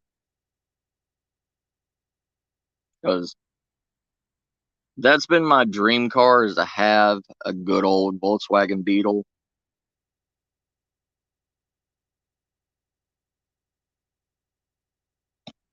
I saw this guy on YouTube, and he bought a 2004 Volkswagen Beetle, and bought a truck bed camper, one of the pop up truck bed campers, and he took off the back hatch door of the Volkswagen and put that pop-up camper into the back of it and bolted it and welded it onto the roof of the Volkswagen.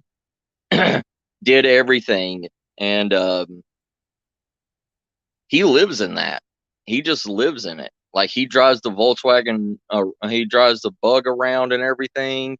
And when he stops for the night, he just pops up the camper.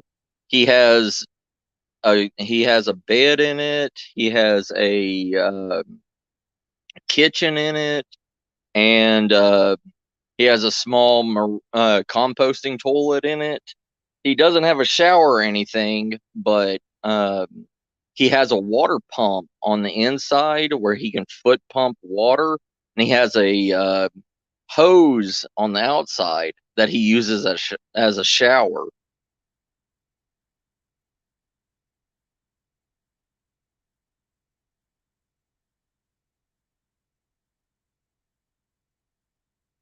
Ooh, I like that idea. Hey, David, how you doing?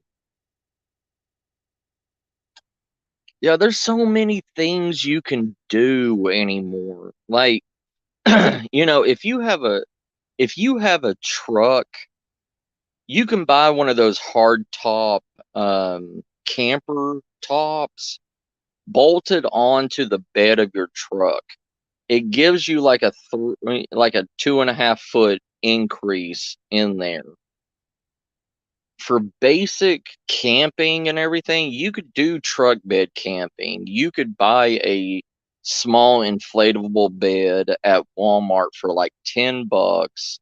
You can inflate that bed up inside the bed of the truck. You can literally run everything that you need with a small solar generator, or the old propane Coleman grill. um you know a real with a lot of a lot of these things, most people have been accustomed to having a bathroom with them. So, shower, toilet, stuff like that. But, you know, Walmart sells a plastic camping toilet seat that goes on a 5-gallon bucket. You put that toilet seat on the 5-gallon bucket. You put a trash bag liner in the bucket. Put a little bit of sawdust in the bottom of it. Do your business in that. Then when you're done for the day, you just wrap it up and bury it or throw it away. Then you can buy one of those like camp showers, which is a black heat up bag with a shower head on it. It's a gravity filled shower. Hang the bag from the top of your truck. Put a shower ring around you, and take a shower at the side of your um, truck. You're good to go. Yeah.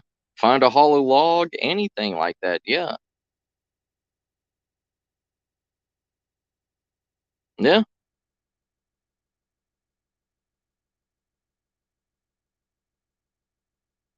Oh, I understand. Yeah. I've been wanting to do something like that too, Nicole.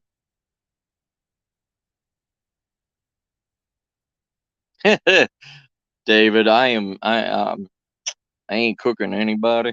I'm I'm I'm cooking some old meat that needs to be cooked. Yeah, we do, Nicole.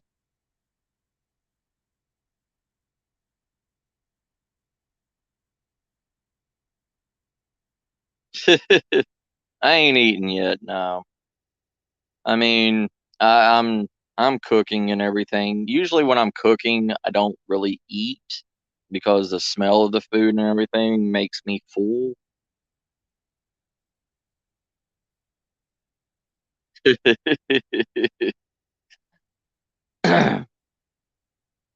Yeah, yeah.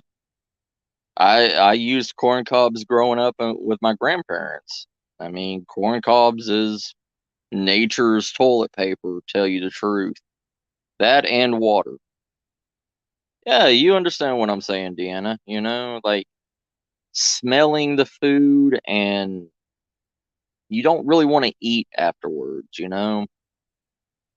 And it took me the longest time to realize that, why my grandmother never ate after she got done cooking, but now I know. But there's so many alternatives to living anymore. You know, it's the world wants us to go into debt. The world wants us to still be connected to the system somehow. And that's why campers cost so much money unless you know somebody that can sell it to you dirt cheap. But with the way gas prices are, yeah, they're coming down. Oh, same here, Nicole. Same here, sis. Yep.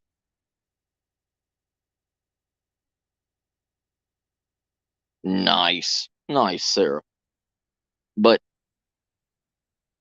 it but even with campers and everything, you still have to be semi connected to the grid, because unless you get a camper with a generator that's built in, I mean, you have to be connected to a power source to run any power, you know? Um, then you have to fill up the water tanks, you have to buy propane to run things. There's so many things in a camper that you literally cannot live off the grid on.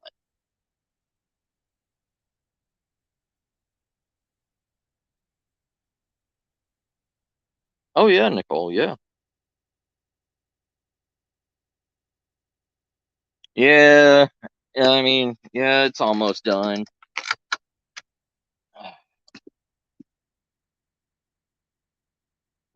Yeah, it's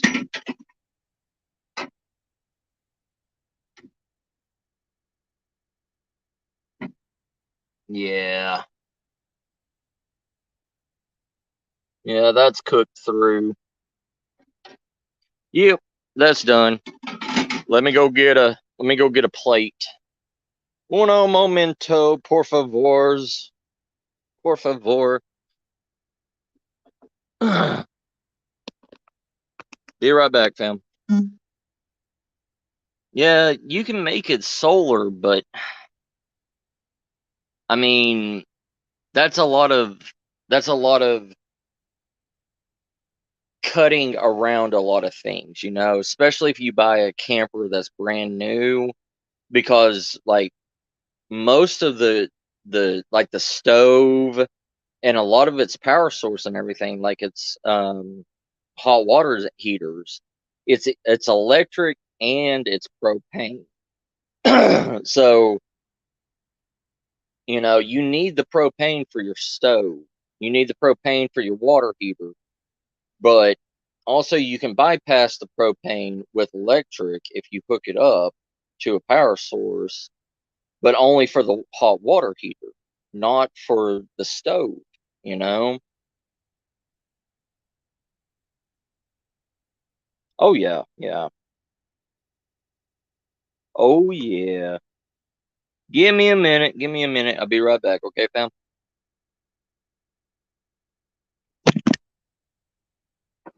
Oh.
I got 100% from Miss Star saying the meat was perfect in her mouth. Oh yeah.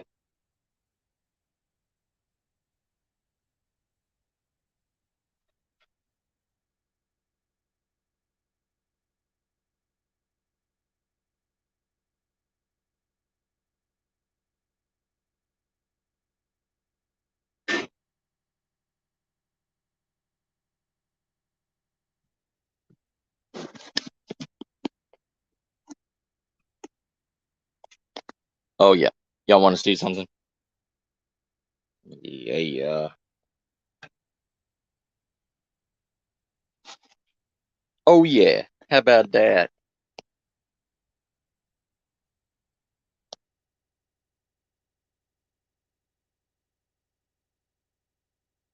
Right. Did you see it, Janet? Did you see did you see the juicy meat? Look at that. Look at that. It's bigger than the plate. Look at that. Oh yeah. Oh yeah. Be back.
Oh, oh yeah. I'm such a kid.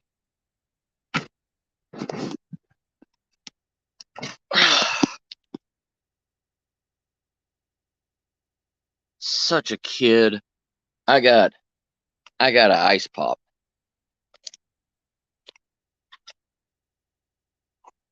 Huh.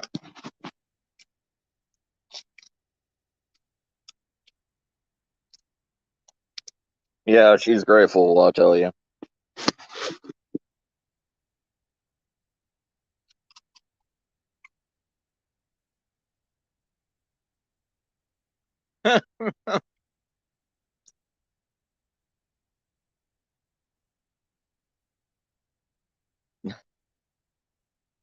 I'm back. I'm back.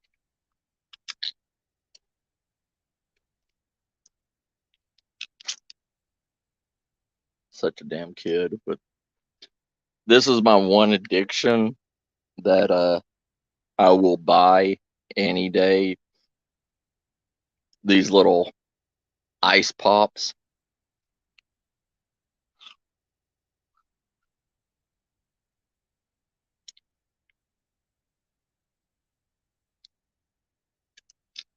But so what was I talking about before I went and delivered my meat? Yes, Blue is amazing. Aw.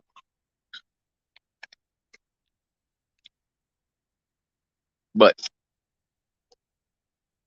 oh yeah, I was talking about like off-grid living and stuff. You know,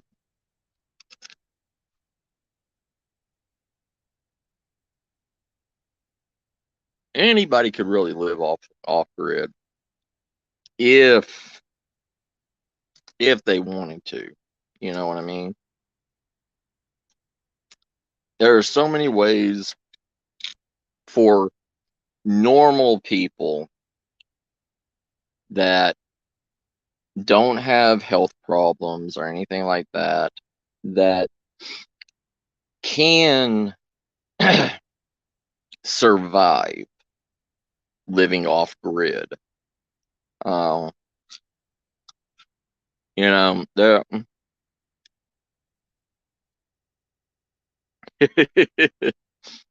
Right, right. All about my meat, but you know,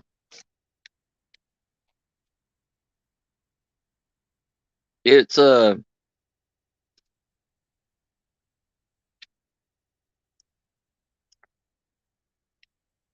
only thing really a healthy individual needs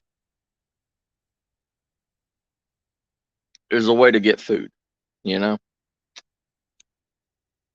anybody can say screw it to internet, to YouTube, to any of this stuff, and live a good life by themselves, away from a lot of BS that's on the internet and stuff.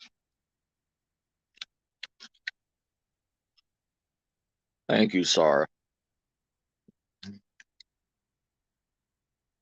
But people, that's a problem with life now, is people cannot get away from interaction. People cannot get away and be solitude.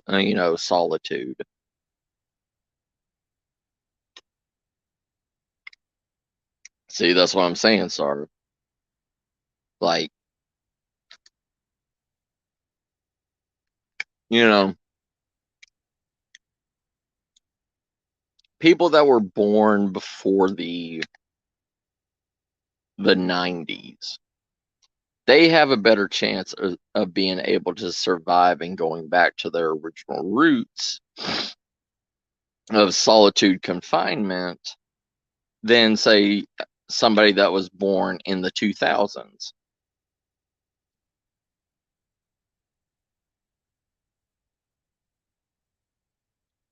Oh, I understand, sir. I understand. But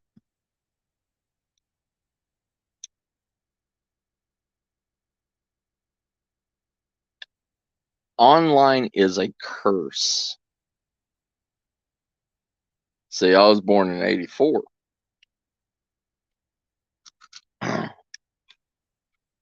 And I only had a smartphone for like the last 7 years, maybe a little bit longer, maybe 8 years. Before, I didn't have any way for the internet. You know, I barely knew what YouTube was until just in the recent 10 years, you know. But I found YouTube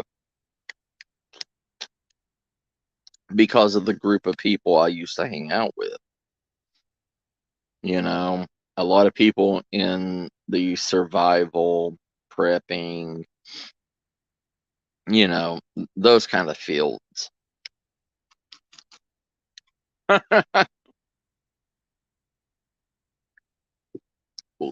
Way to make me feel young there, Ron.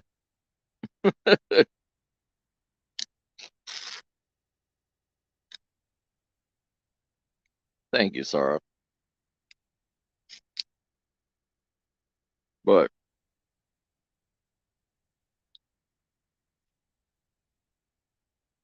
I just have to say, you know,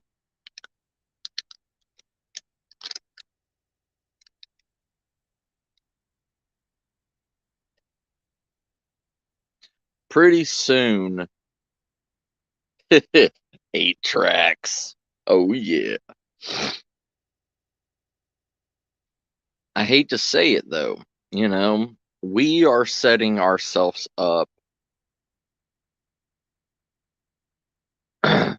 for a major fear factor.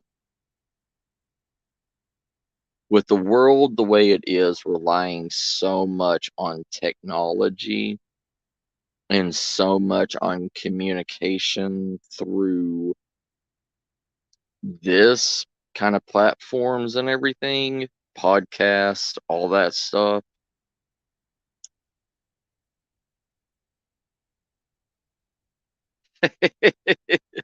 You're welcome, Janet. I got you, sis.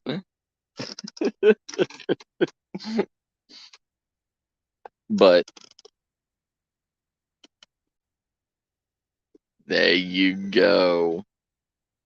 See, but we are setting ourselves up for a major failure.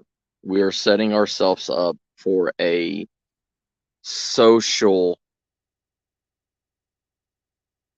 explosion. You know what I mean? Because if anything ever happens to, say, the internet, if something major happened to the internet, like what happened during Y2K, where everybody was freaking out that nobody is able to talk on phones, nobody is able to communicate in text or internet or anything like that.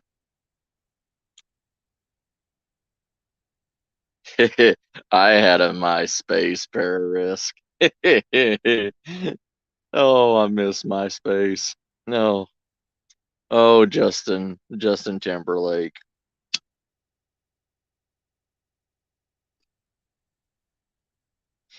But soon communications is going to go down. That's one thing that will put this world into chaos. People have been so used to social media platforms, Twitter, Facebook, Instagram, all these social media outlets and everything. to talk to people, to communicate. If we have to go back to landline phones once again, how many people even remember a basic phone number of one of your friends just off the top of your head that you can just dial? Does anybody?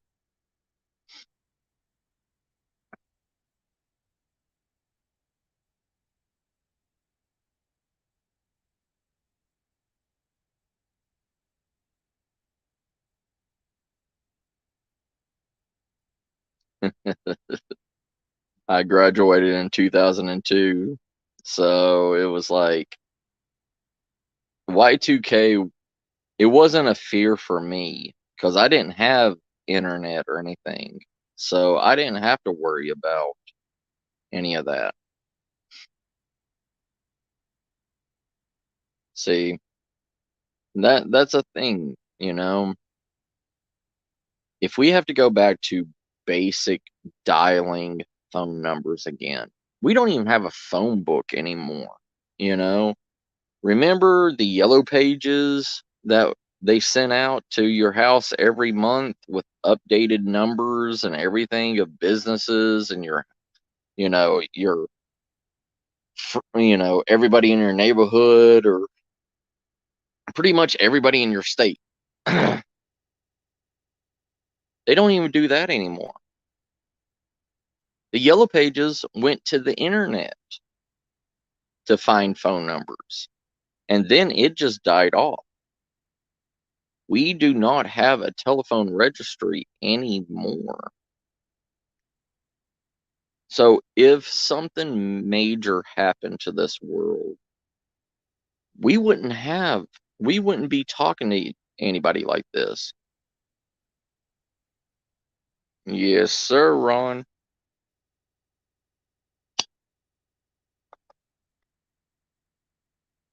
I'm sorry, Sarah. I got extra meat over here.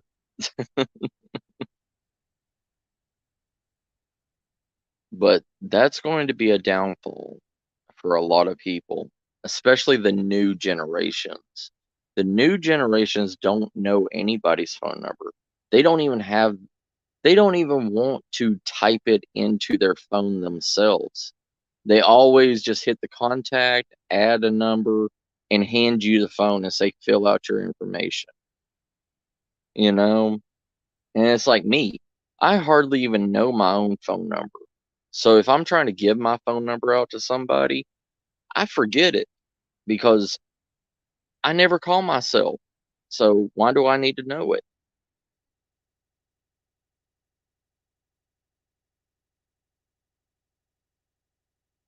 But when I was younger,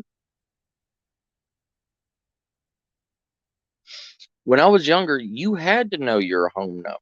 You had to know your house number because you had to call your parents to come pick you up or whatever, right? But, you know, we used to have pay phones. You had to pay to call, you know? You had to pay 25 cents to make a phone call home to go have your parents pick you up.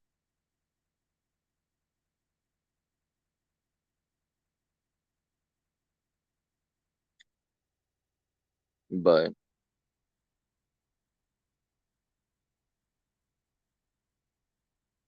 a lot of things have changed.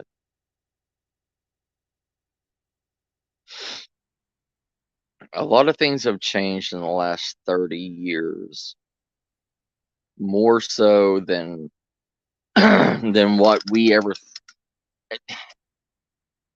It hasn't changed in the way that we saw it, that we thought it was going to change, like in the 80s and the 90s. We thought this world was going to be so futuristic. We thought this world was going to be something majestic, something high tech.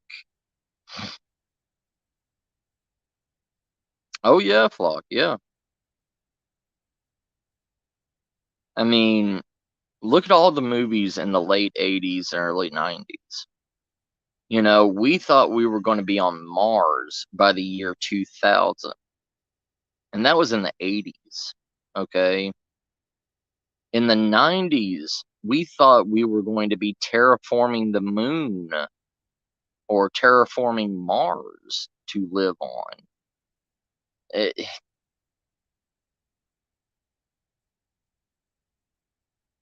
oh, yeah.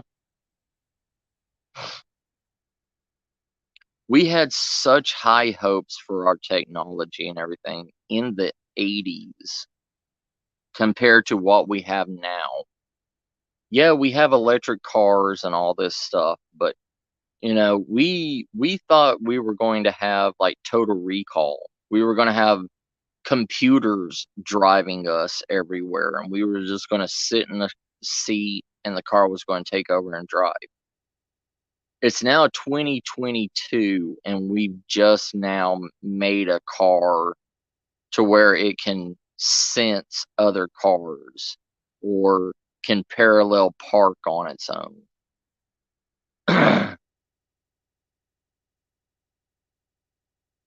No, we weren't dumb. We just exceeded the expectations that we thought because the way technology was going at that time.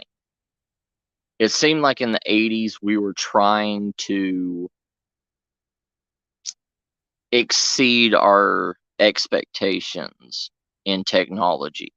Then the 90s came around, and when the 90s came around, we kind of laid back off of technology. People were wanting to do grunge, and people were trying to be hippies, and people were trying to be more with Mother Nature instead of going into the future. Then in the 2000s, we started, the internet came around. Windows 98 was the bombshell of internet activity. Oh yeah, yeah, that's what I'm saying. I mean, we are literally holding a computer in our hand, and you know, and that was all because of the 2000s. You know, the 2000s wanted, people didn't want to carry a big clunky laptop anymore. They wanted to carry something in their hand that they could call, text, make a PDA out of, search the internet if they need to, at least get their emails from work. Yeah, yeah.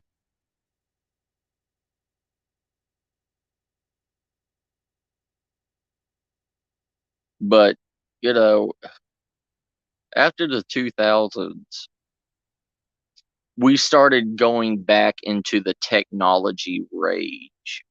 We started making everything. I mean, even the movie The Matrix, you know, we thought we were so advanced in the early 2000s.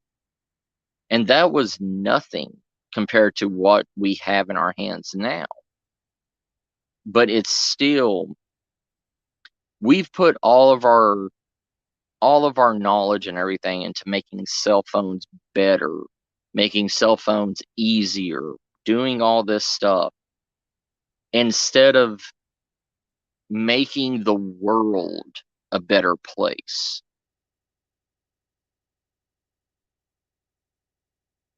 Yeah, yeah. I mean,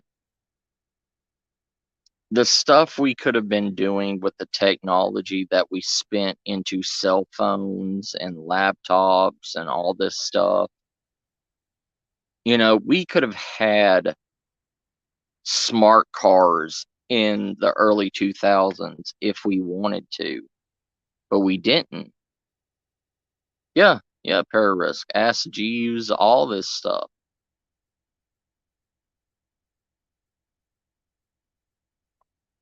But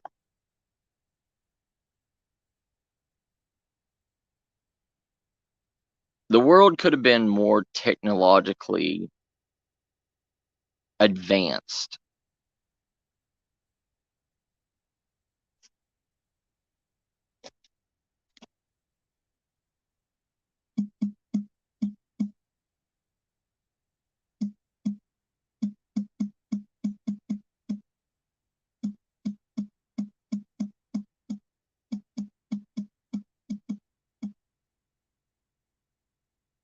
But we could have made the world so much better. We could have made the world so much easier if we focused on making the world a better place than who has the best technology. You know what I mean?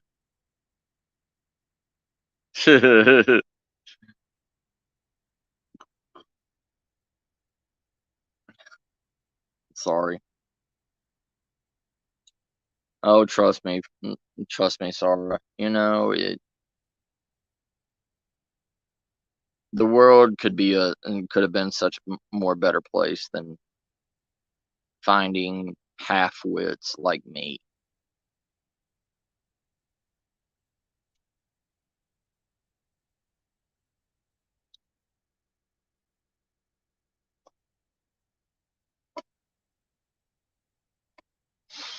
Ask Jeeves was like a website like Google, like GoDaddy, stuff like that, Ron.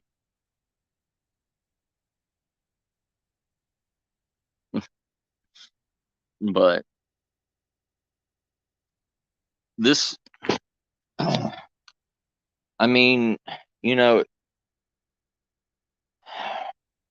it goes to the whole entire thing again of like we put our money into so many other things that shouldn't have been spent on.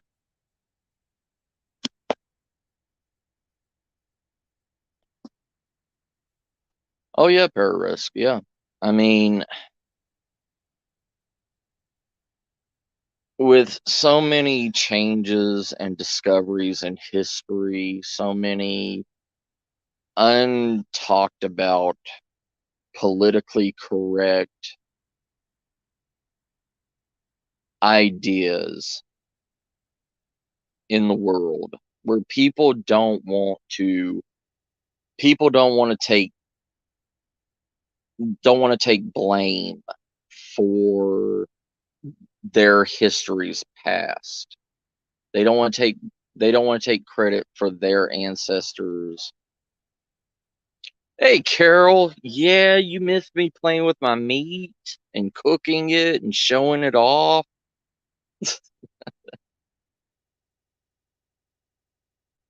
How you doing, Carol sis?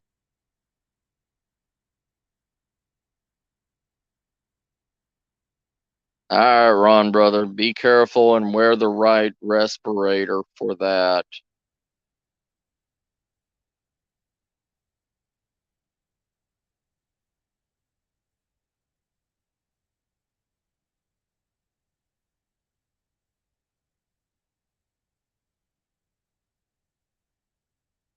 Thanks, Sarah. But the world, it's like, okay. And I love Anthony from Unidentified S4. I love that one time I was abducted by aliens. I love those girls. I love Alien Girl 111. I love the people of this community. But the thing is our government and everything,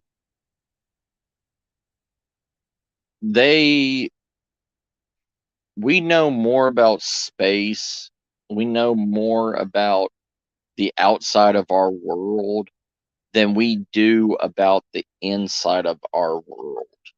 We don't know, we know only about 10% of our oceans. We do not even have anything that can go to the bottom of the Pacific Ocean. We don't have anything that can travel the Mariana Trench. We don't, there's so much stuff that's on our own planet that we only know a small percentage of. If we used all those trillions and trillions of spent dollars to try to figure out other planets, instead of finding ways to harvest salt water for desert countries that are going without water, or helping, helping find a way to bring water into Australia or Africa from the oceans that surround it, so they don't have to literally die from dehydration during the dry seasons. If we had a way to spend trillions of dollars to filtrate salt water into clean water for people, we could save so much. We could save so much, so many lives.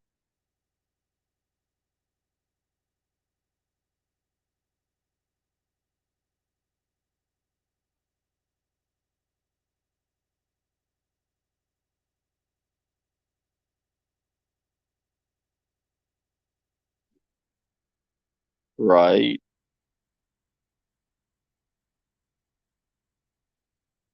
Oh, I know, Sarah, I know. It,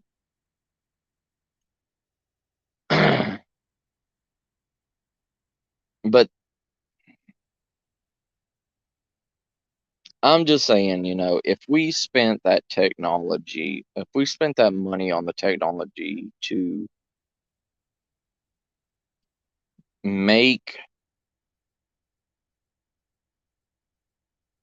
make our technology better,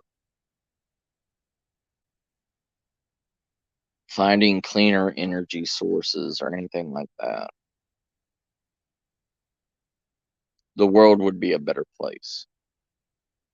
We would be able to research a new propulsion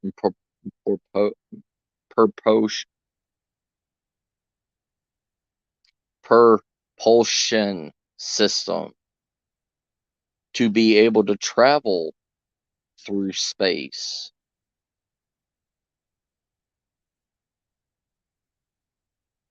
We would be able to travel the solar system if we were able to travel underwater and learn the gravitational pulls and everything of water. Because water is the most dangerous element that we know.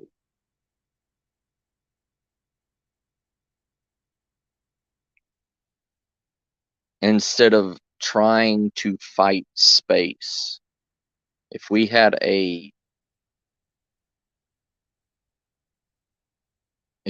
a propulsion system that could travel through the water to get us to deeper parts of the ocean, it would help us understand how to break through the different layers of atmosphere easier.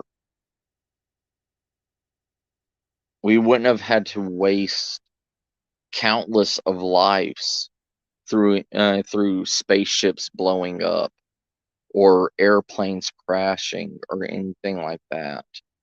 If we knew one way that we could use that ideal into another platform.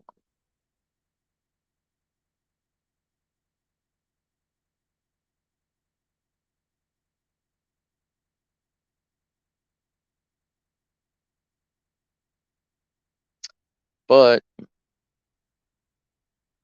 you know, that's something that we as a society would never do. We're never going to we're never going to be able to reach the bottom of the sea. We're never going to be able to research things that happen through our own history. We'll never be able to find Atlantis.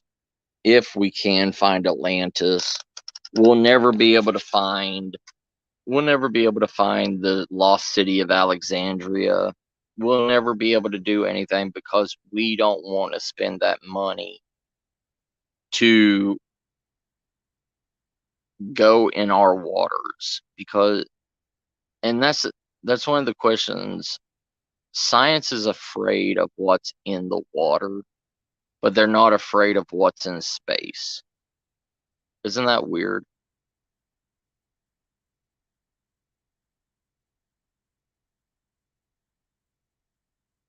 Yes. Underwater is the final frontier, Johnny.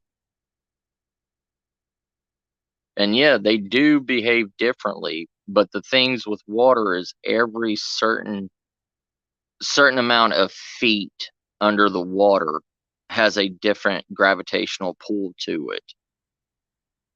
And it's kind of like the different atmospheres in the air. Each different layer of the atmosphere has a different gravitational pull and a different wind force.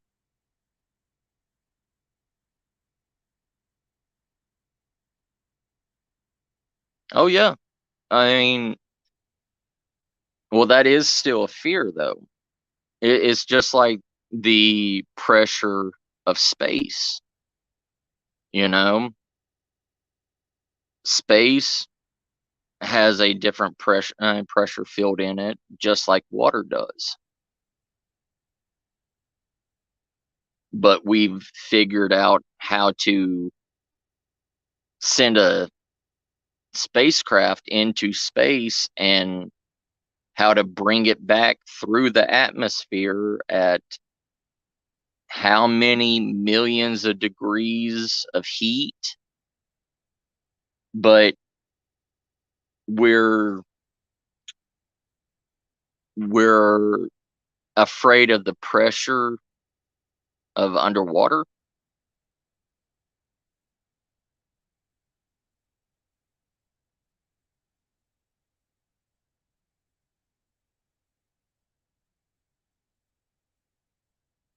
I mean, it's like in the Mariana Trench, okay? Even in the Mariana Trench, there is fresh water in in a certain amount of feet under the Mariana Trench that is fresh water. Why is there fresh water flowing and not being contaminated by salt water in the Mariana Trench?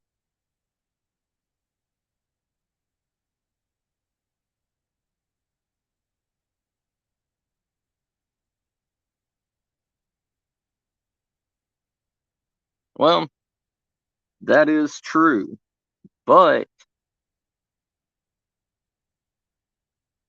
that's why I'm saying water is the final frontier, because of how much, if we could learn how to master water and master the different by the different pressure and force and the ability to repressurize,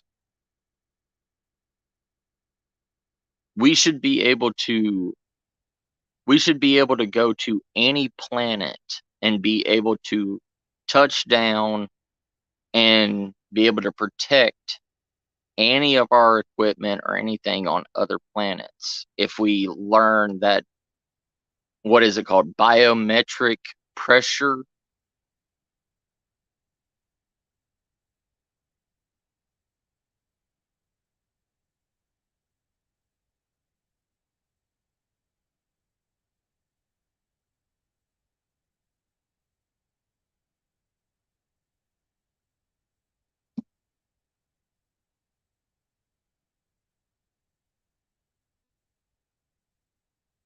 Oh yeah, yeah.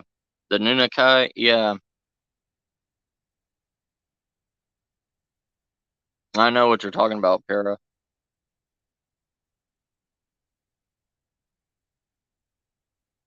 But it just seems like our technology would be so much better if we learned how to master water. If we learned how to master the the ways to navigate, the ways to surpass water. It would help us in so many other ways of exploration.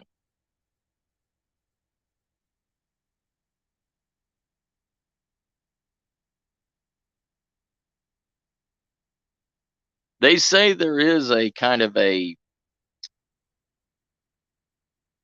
pool, like on the space station. The space station has to be the panels and everything has to be replaced every like 6 months or something, because it tries to pull the bolts and the welding, like the reflective siding or coating or whatever that's on the side of the space station. It tries to pull those panels off every 6 months.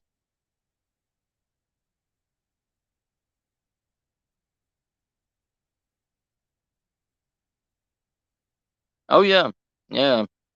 Well, supposedly SpaceX, there is a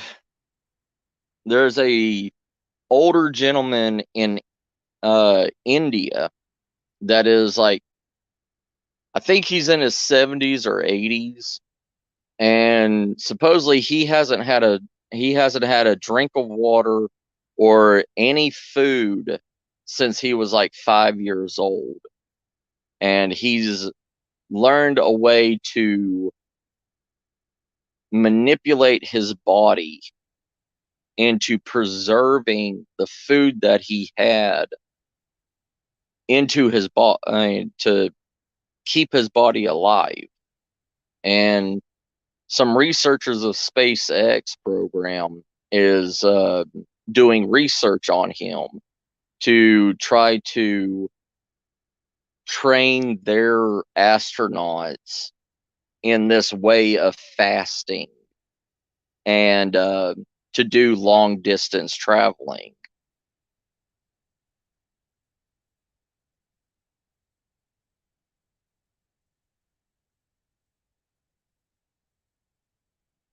I only heard about the panel thing from outside parties, Johnny. I don't know how true it is because I don't really I don't really pay that much attention to space because I'll never be able to go up there because I have diabetes. I have type 1 diabetes. So if I go up into space, my blood's going to freeze. So even if the world's going to explode and they had to evacuate everybody into space, I'd have to die with the Earth. Hey Eli, how you doing?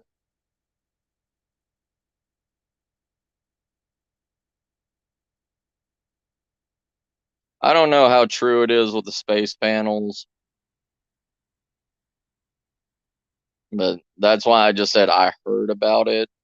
I don't know anything about it except for what I read.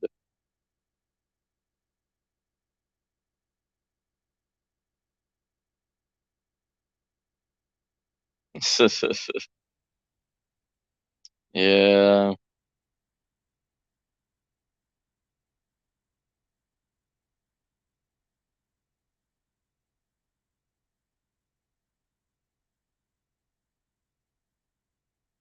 But I just know that we could do a lot on planet Earth if we could figure out how to handle our oceans. If we are able to find out what is in our oceans, we could save countless of countries if we learn how to purify salt water into fresh drinking water. If we are able to study the ground, what is out on the bottom of the ocean.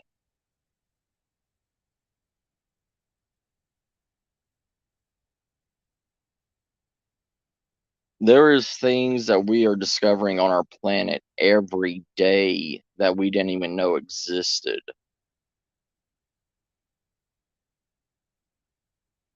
But we don't give those researchers any money for it. We're all the time finding new insects, new creatures, everything on just this small planet.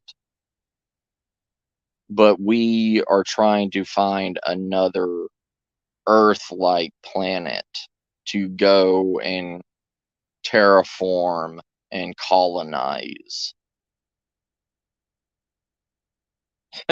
Sorry. Yeah, I know. I know. Hey, David, brother.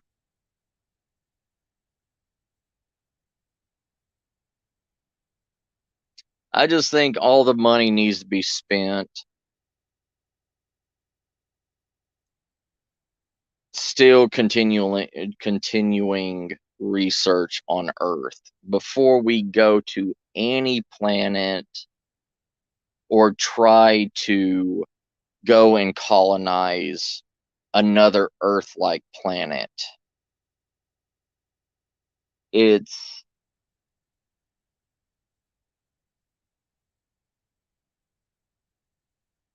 I mean, we have screwed this planet up so much through the countless lifetimes just so we can abandon it and go to another planet.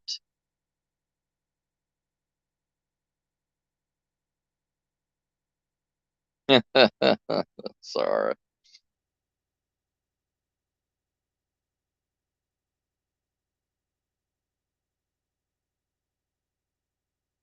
I mean, most of our history, most of our findings is fake. 90% of our history is fake.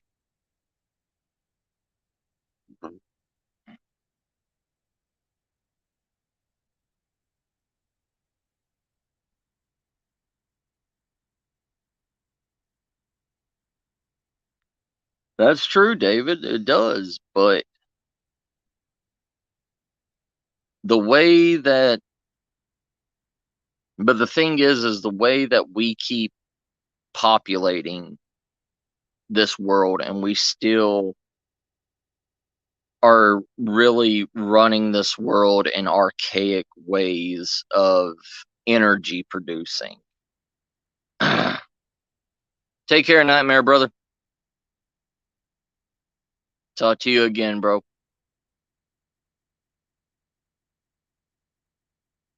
We we may end up destroying this world or destroying ourselves before that 25,000 year mark. You know what I mean, David?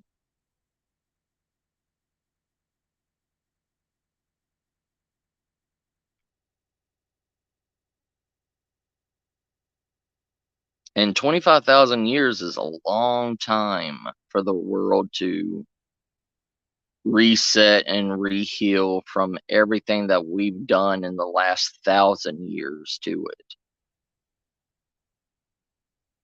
I mean, everything from nuclear attacks and I mean, trying to wipe each other out with nuclear bombs, constant wars, constant, you know,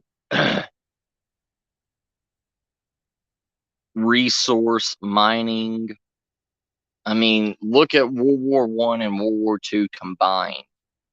I mean, literally, Germany almost made its country extinct of precious metals during World War Two.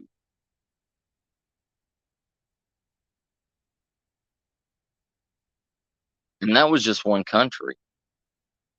That's not talking about Japan or, you know, a lot of places in China that's doing it. A lot of places in Africa that's doing it.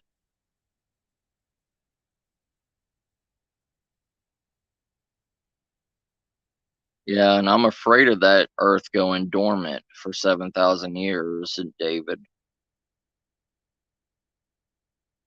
Just imagine, just imagine the world stop producing resources.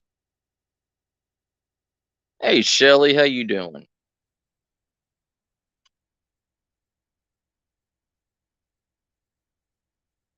Look at how the world will react during that dormant stage.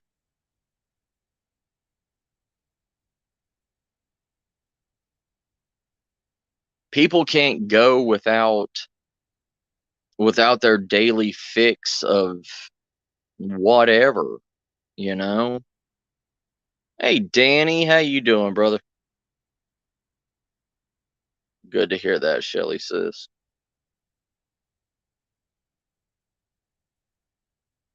If the world has to be put on halt, or if we have to go into another ice age, or whatever that's going to happen this go around, the world is going to fall. Humans are going to start killing each other. Thank you, Danny, brother.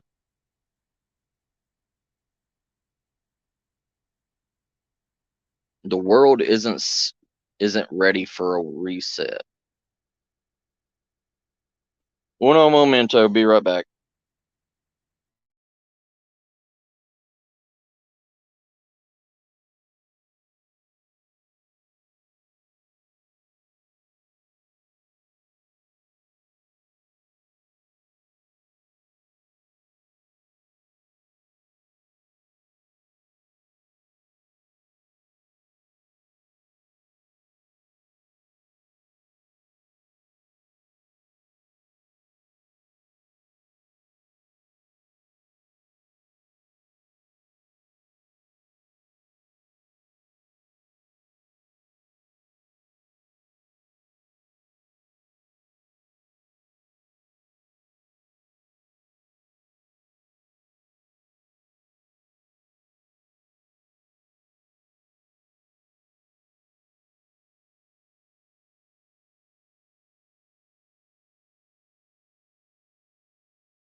Sorry about that. Anyways.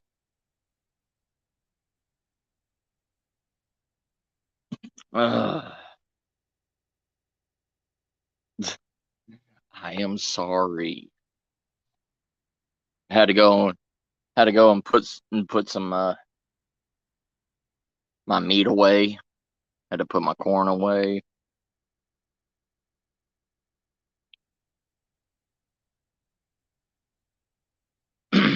Because Miss Star's still working and everything. Thank you, thank you. But yeah,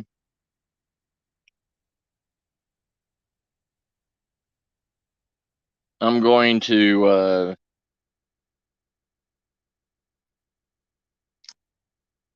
I'm going to turn this SUV into a bug out vehicle, bug out camping, off off grid camper vehicle. Then we will have some good fun. You know what I mean? Do some video vlogs of fixing up fixing it up, showing you step by step what to do and everything. And maybe it'll help y'all understand. And you know like with you, Sarah, you're going to be getting your truck fixed here soon and everything.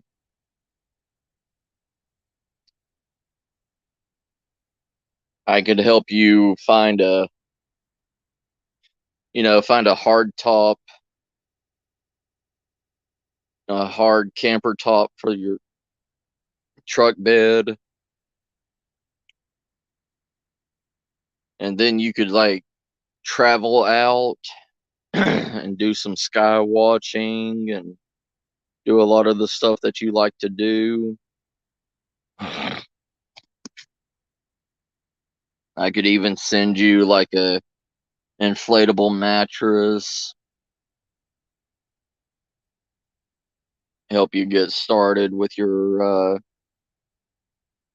truck bed camper.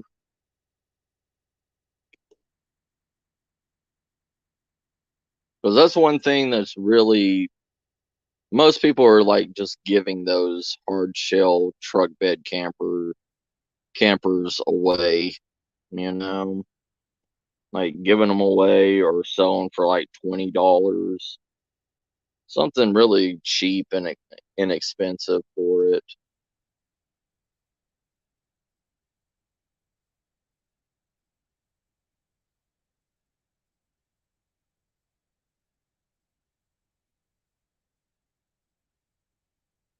Yeah, yeah. When you get it fixed up and everything, just let me know, sir, and I'll help you look for some stuff and everything.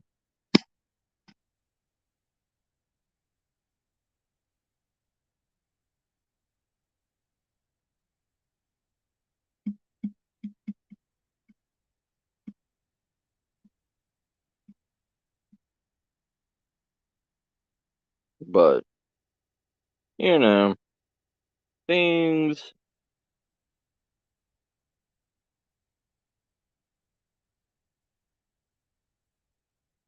Uh,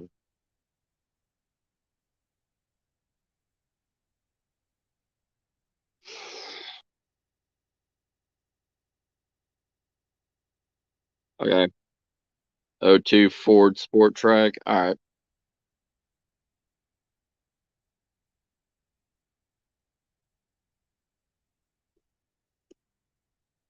I'll I'll look in your area and everything, Sarah, and let you know.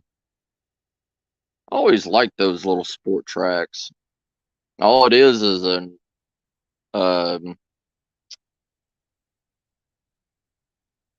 like a Ford Explorer without the top. I like those things. They were nice.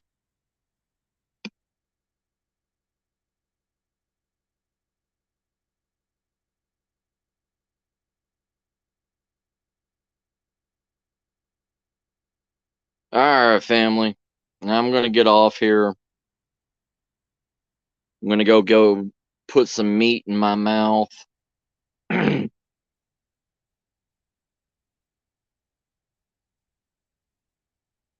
Oh yeah, sorry, yeah.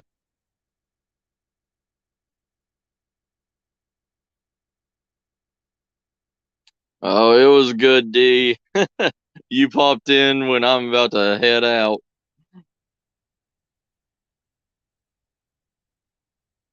All right, sorry. Yeah, I'll try to swing by over on your chat, okay? After I get done. Yes, sir. Yeah, D. Yeah, I need to go in and I need to eat and everything, and I need to go to bed because I gotta go to work early in the morning. I gotta fill out some paperwork and some reports. All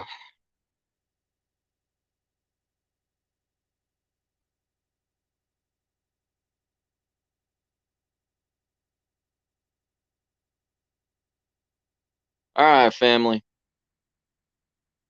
I love y'all. Y'all take care, and